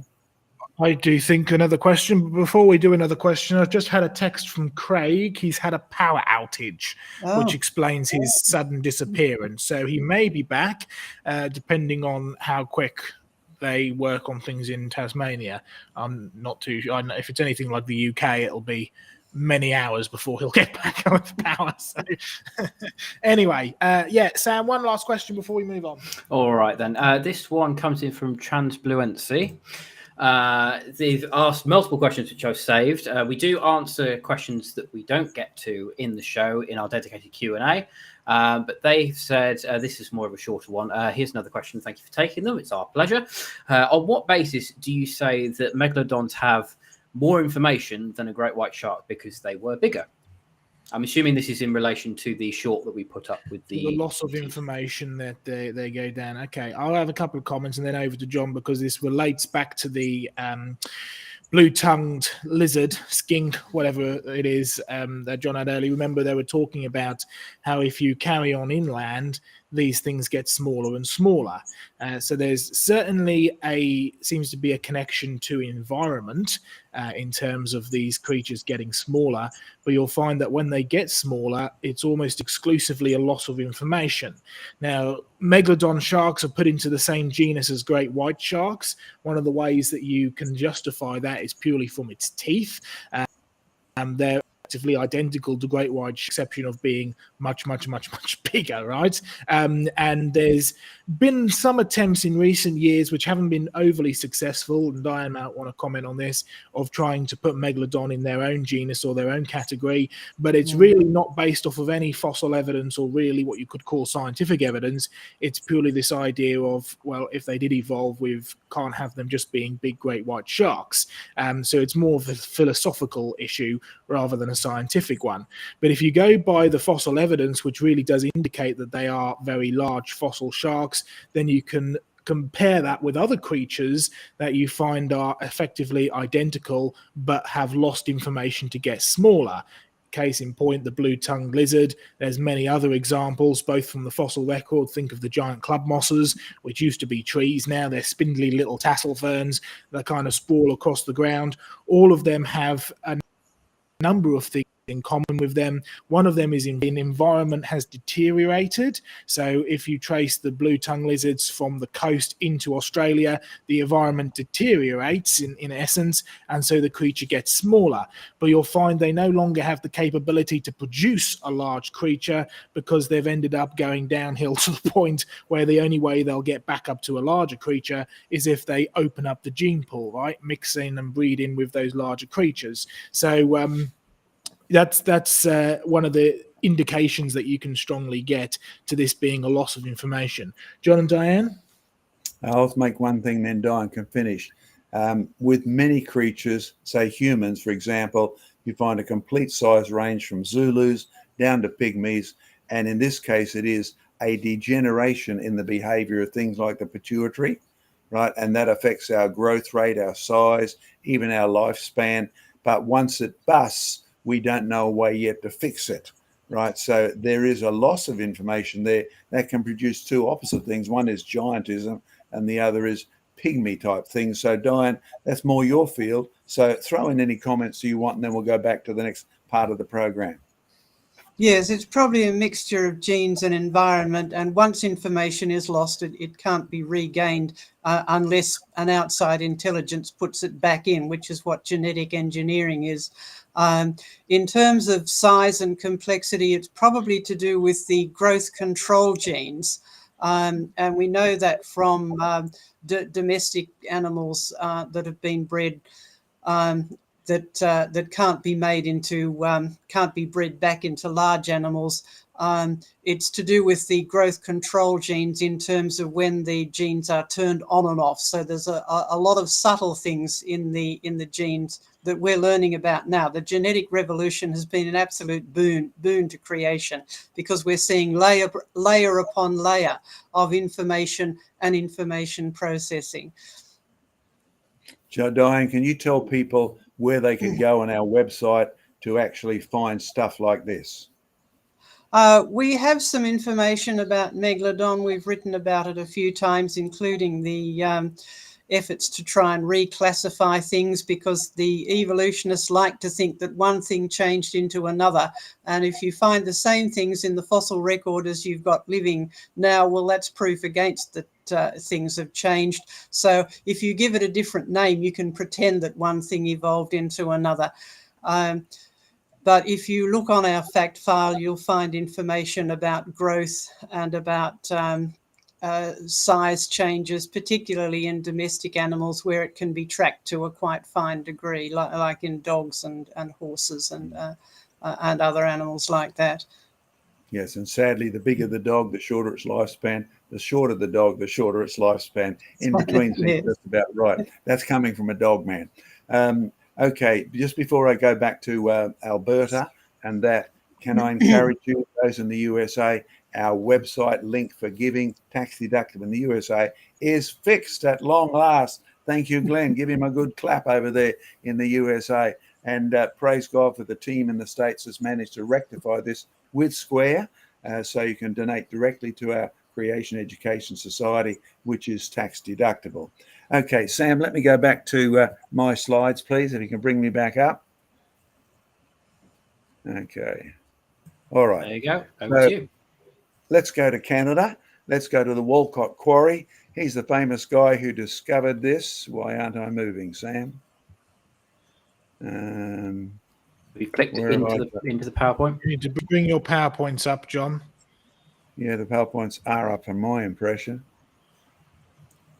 Okay. Just click on the screen, and then you should be able to just go left and right. Yep, there we are. That's it. Okay, that's where we are. You'll see us. The yellow is in Canada.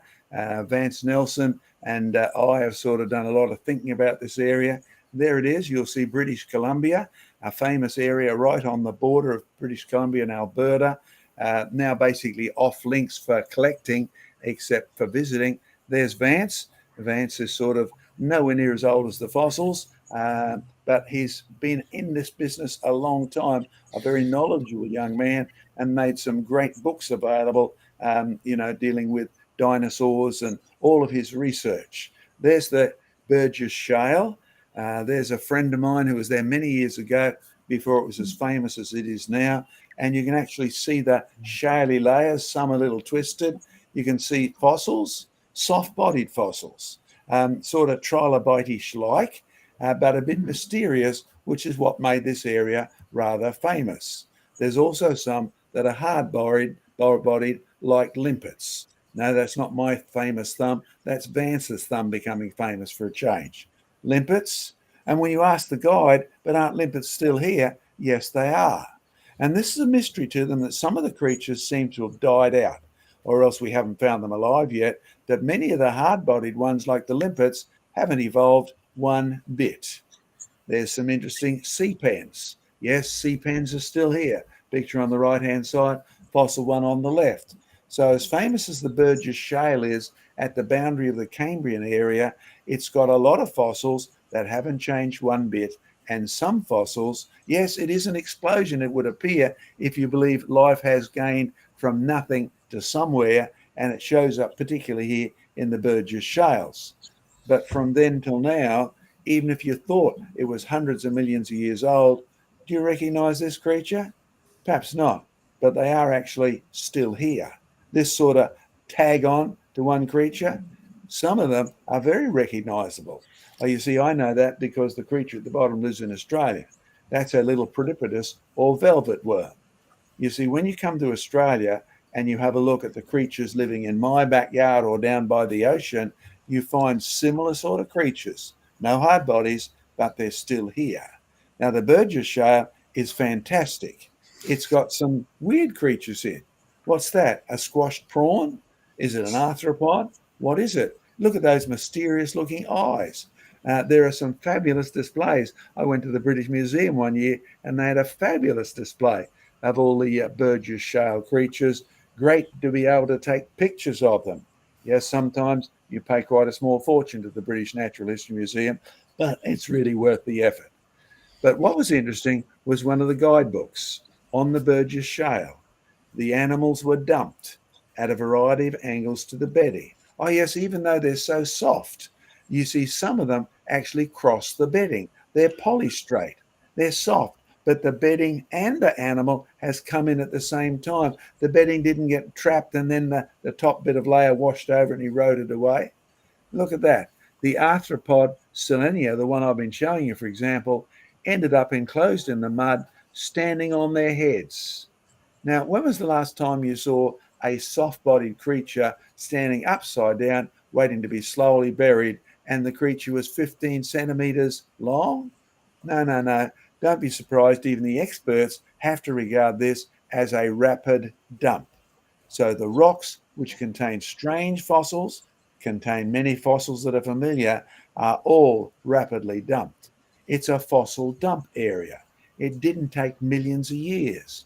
Well, back to Vance, because he made a very interesting observation on the trip. The shales formed rapidly. The fossils tell you that. Ask the guides if you're there. You have to sort of fork out some dosh and time to get there. But here's Vance's summary. At the Walcott Quarry, in the quarry itself, the fossils are listed as 505 million years old. Just on the boundary of the Cambrian area. But that's not the only date at the place. That's the date in the quarry. If you go to the visitor centre, just a little bit back, you notice the same fossils are dated at 515 million years old when Vance was visiting there. You hope they listen to the creationists and they take notice of some of the silly faux pas, because you know what else you spot? Outside the visitor centre, the same fossils are dated at 530 million years old. In the quarry, 505 million years old. Outside the visitor centre, 530 million years old. You know Vance's comment? I didn't realise I was walking so slowly. That's how silly it actually gets. So when you look at the dates of these fossils, remember these are dates that are made up. They are made up based on how old you think the rock is. The rock is actually in the end dated according to the fossils, and I don't withdraw that one bit. You will find that that is how it is done. And if you get a radioactive date that disagrees with the orthodox dating of the rock based on the fossils, they will throw out the radioactive date. I kid you not. If you want to actually go to Alberta, go and have a look at this. But if you want to get a specimen and get it dated, I'll give you a little trick. You see, when you go to these places, yes, I've walked basically from one side of that to the other.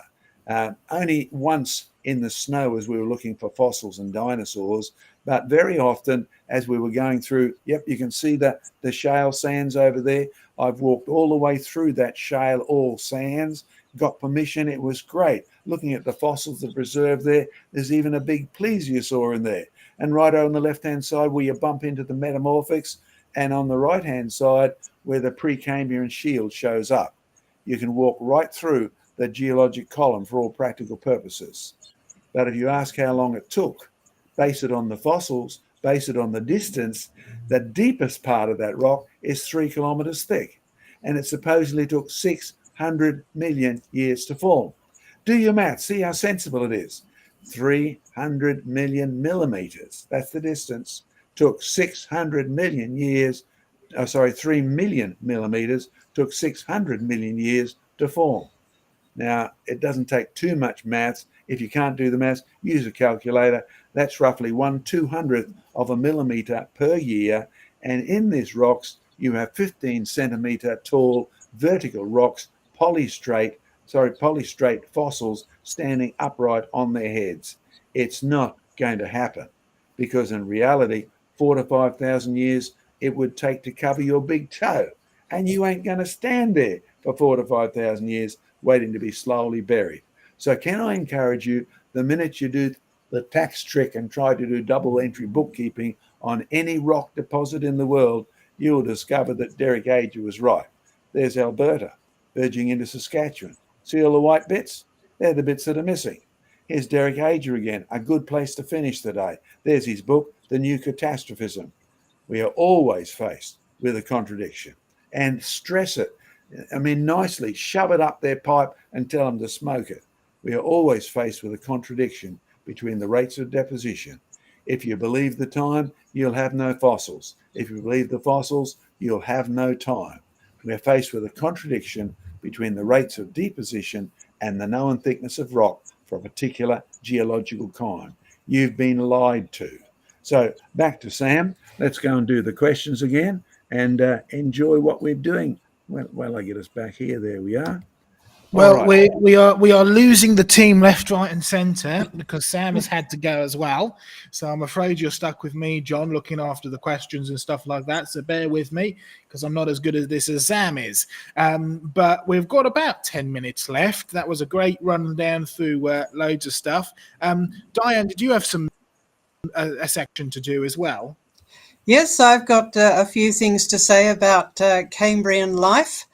Great. Cambrian life. Why don't we go and do your section straight away then, Diane? Just a brief little rundown through those bits, and then maybe we'll finish up with one or two questions, depending on how much time we've got left, and finish up for the night. Thank you for all the questions that have come through. I've seen that Sam has been pinning messages for me, questions, so that I can go through them, and there's quite a few. So we won't get them through all of them tonight, but I think that week after next, we will definitely be doing a Q&A. So, Diane, over to you. I'll get your slides up and running for you here. Cambrian life.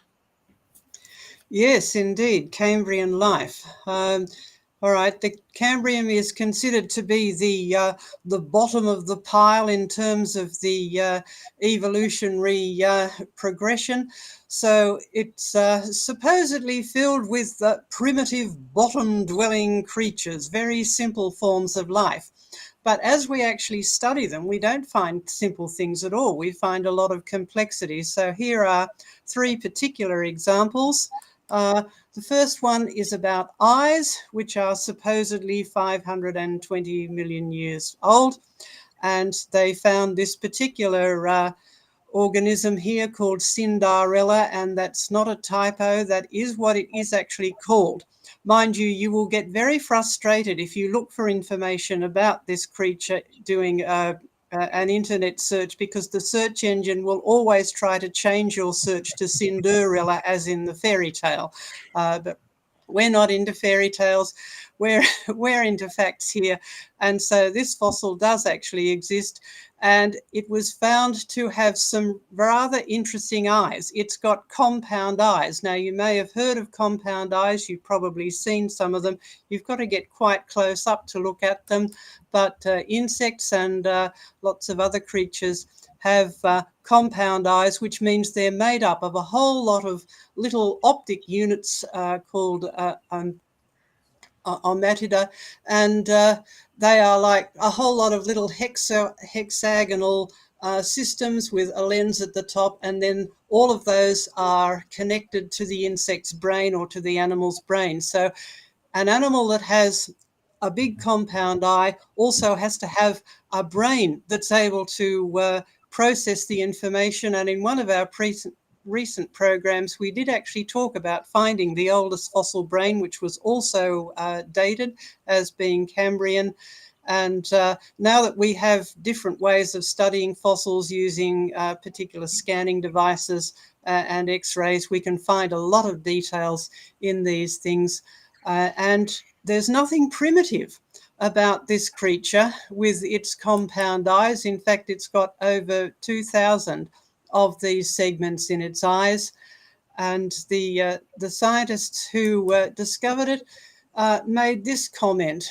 Fossil specimens with eyes mostly belong to arthropods, so that's jointed-legged insects and other creatures that have a hard exoskeleton, thus supporting the hypothesis that good vision triggered arthropod diversity and domination in the early Cambrian ecosystems. And the origin and evolution of good vision formed the foundation of modern benthic, meaning deep sea ecosystems in the Cambrian oceans. Now, notice the logic here, that these things evolved good vision, so that enabled the other things to diversify, because having good vision meant that they were good hunters, so they were good at finding foods. Now, this is the sort of upside down logic that you get from the evolutionists. They have this conclusion that somehow one animal got good vision and that triggered arthropod diversity. Well, what do they mean by that? And don't be afraid to actually ask the evolutionists when they make statements like this, how would that happen? How does good vision in one creature make other things diversify or make other things evolve. In order for other things to change, they have to have their genes change. So that's not going to happen. Now let's move on to, so that's the question that we should be asking people. You know, how does good vision in one animal ask others, enable others to evolve? Now here are some, those ones weren't found in the Burgess Shale, which John has just been talking about, but the most famous piece of Cambrian rocks are the Burgess Shale, and here's something that was found in the Burgess Shale. Now what do you think these are? In fact, this part of the Burgess Shale is sometimes called the tulip beds because these things look like tulips, but they're not. They're actual animals.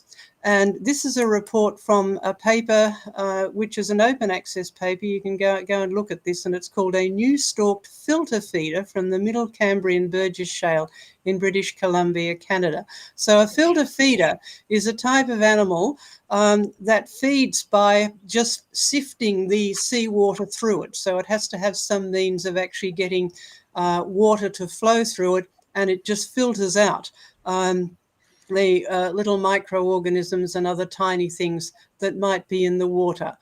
And so the scientists have had a good look at these, and they've found that they've got quite a complex internal structure.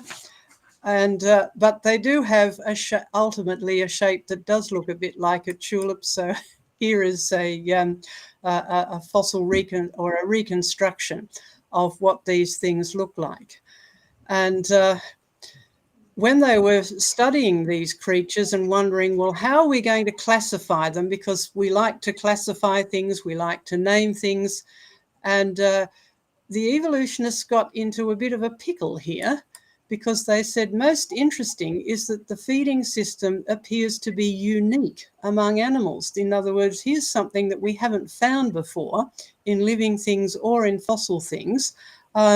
We do not know where it fits in relation to other organisms. So that they have this obsession. We have to fit it somewhere into an evolutionary tree, because their belief is that the classification system actually represents evolution. It doesn't. In fact, the classification system was designed by someone who believed in creation. It was just a means of organizing our knowledge. Later on, the evolutionists took it over and tried to make links between things that were similar and put things that were different on other branches of the evolution of their tree diagram, but they just couldn't find a place to put this one. Now, that's not a problem for us, of course, because if God created things according to their kind as separate kinds, and they have then multiplied after their kind, sadly, these things have then died out. There's no evidence that they've ever turned into anything else. Not a problem for us, but it is a perpetual problem for the evolutionists. And the other interesting thing about this fossil bed is that they actually admit that this was a mass burial. And so in the paper that I referred to there, they did actually carefully map out this slab of fossils and came to the conclusion that they were probably buried en masse, more or less in situ, in other words, in the place where they're found there in this mass by rapid mud flow events. So when it does come to the crunch, they admit that there are rapid processes they just cannot avoid. These things were not buried slowly and gradually. They were all jumbled up together and dumped, just like we find in lots of other places as well. Now, if we can just come back to us, because I have something to show you here for the moment. There you go. Yes, here we are. The next thing we want to talk about is a creature that was written up in this, like, put it in front of my camera here. Can you see there's a picture there of three things? One is a space rocket, one is an octopus, and the other is a reconstruction of a rather weird-looking creature that looks like a kite with a funnel at the front. Now, any idea what these things all might have in common? And if we go back to the slides now, thanks, Joseph. Any idea what they might have in common? Let's move on, if we can. There you go, your slides up. Thank you. Yes, let's move on. This is about the oldest jet propulsion. And that's what those three things that I just showed you in that article from Nature supposedly have in common. They all have a funnel for jet propulsion. And this refers to another fossil from the Burgess Shale from the Cambrian that's dated about 505 million years old. And you can see there a reconstruction of this rather flat-looking creature with two tentacles sticking out the front and a nozzle-shaped structure at the front. And they, looking at this fossil, they've decided that this is the oldest example of jet propulsion, just like squid, probably more familiar with, can move around by jet propulsion. And this is considered to be the oldest cephalopod because it's dated by being in the Burgess Shale as being 505 million years ago. So again, we found it in the Burgess Shale. The Burgess Shale has already been dated as 505 million years, or if you're walking very slowly like Vance Nelson, 535 million years old, whatever. Therefore, this creature must be that old. And in fact, it's a soft-bodied animal, a bit like an octopus or a squid. And again, you don't bury soft-bodied creatures slowly and gradually because they just turn to mush. You have to bury them quickly. But the interesting thing about this is that it has this funnel for jet propulsion. And in that article that I held up there with the photo of the space rocket and the octopus, you'll find this comment. Cephalopods uniquely among animals have invented, that's very clever, isn't it? Have invented directed jet propulsion by the effective use of a funnel or a siphon through which water can be expelled from a body cavity at high speed in any direction. Now, isn't that amazing? Have you ever seen an octopus invent anything? Who invented the space rocket? It certainly didn't evolve by itself. The Americans have spent billions in taxpayers' money developing the space rocket that was in that photo. It was actually a space shuttle launch rocket.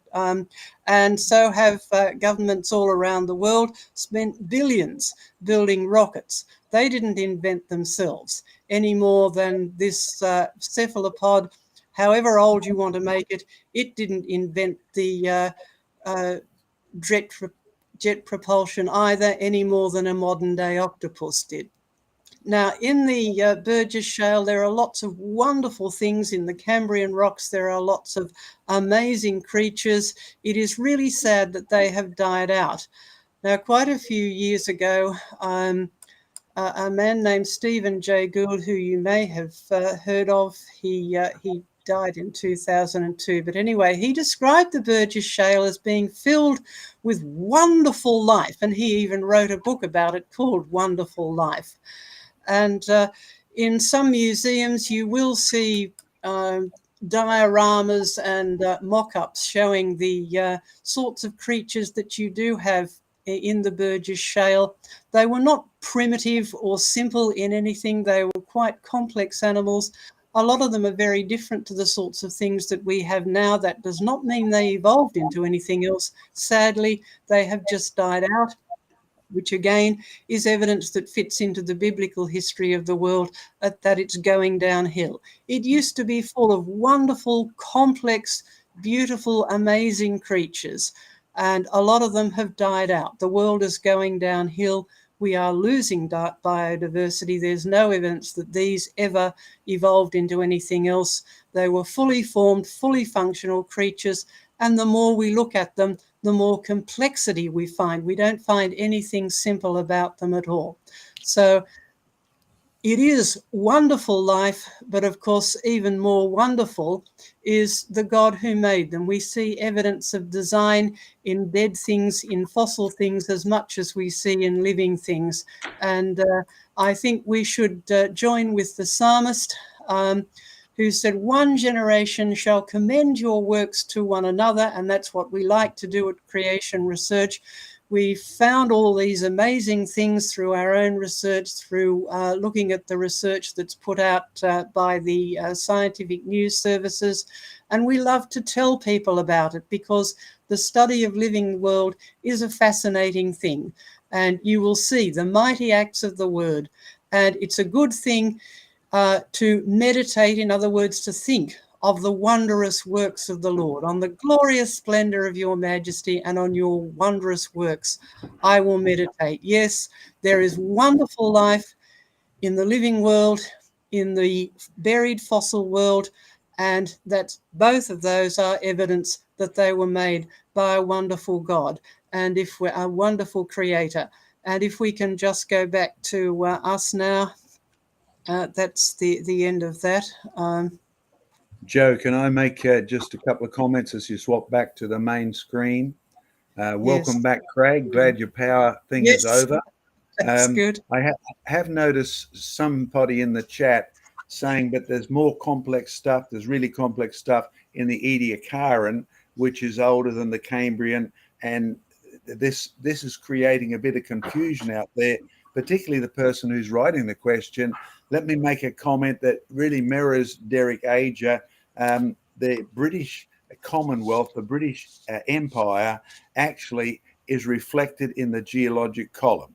So wherever the British went, they took their Cambrian idea with them, and that's where they found fossils. So that became their defining point. So the reconstruction of the geologic column represents where the British went and what rocks they thought were important. I know you think politics has nothing to do, empire building has nothing to do with geology, but it's got everything to do with it. If the Chinese started by finding fossils and they wrote the geologic column, as Derek Age and myself say, the geologic column will be totally different. If we started in Australia, we wouldn't waste time on the Cambrian boundary. We'd start with the Ediacaran rocks and we point out, look at these fossil jellyfishes. They haven't changed from then till now, right? And you would find no more evidence, no matter where you started in the Proterozoic or in the Cambrian, the Precambrian, Ediacaran, wouldn't matter where you started, you would find absolutely no evidence of evolution. You would find plenty of evidence of extinction because the world has gone from good to bad to worse. Things have gone downhill since sin affected all life forms. So please don't mess up by saying there's more fossils in the Ediacaran. What do you talk about the Cambrian explosion?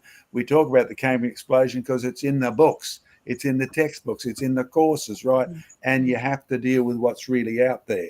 But the real geological column of the world, it wouldn't matter where you started. It would be no help to you, your evolution at all, and no help to your millions of years. Joe, back to you because I've got to go and check on my darling wife. Well, I think before you have to disappear then, John, we should probably wrap up for the evening. I know that there's we've still got about 8 or 9 questions that we haven't managed to get through, but we will take a record of all of those for sure. So that'll be covered in the next little while. I think it'll be a week after the next. We'll do a specific Q&A session just for Creation Conversations. So that will cover a load of those questions that we haven't been able to cover today. But we do like to try and keep it to the sort of 2-hour mark. We've lost some of our team members. Some of the team members have come back, which is wonderful. Good to see you, Craig. But I think we should probably wrap up now for this evening. So thank you all very much for your questions. Thank you all very much for your engagement. It's good to see that the viewership is getting up and the engagement going up as well. That's wonderful. Carry on enjoying the shorts that we're putting out. We're still scheduling them going ahead. So we do need help in ideas, in questions, in content stuff. So do continue to pray for the team producing these. Do continue to support us.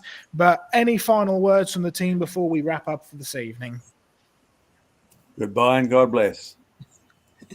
Yes, goodbye, and do come back next week. We are doing a more of a biblical topic next week, talking about Jesus as the creator. So it should be pretty good next week. Join us then. Until then, we will see you soon. Goodbye and God bless. Continue to pray, continue to support, and join us as well for the Q&A coming up. Catch you later, folks.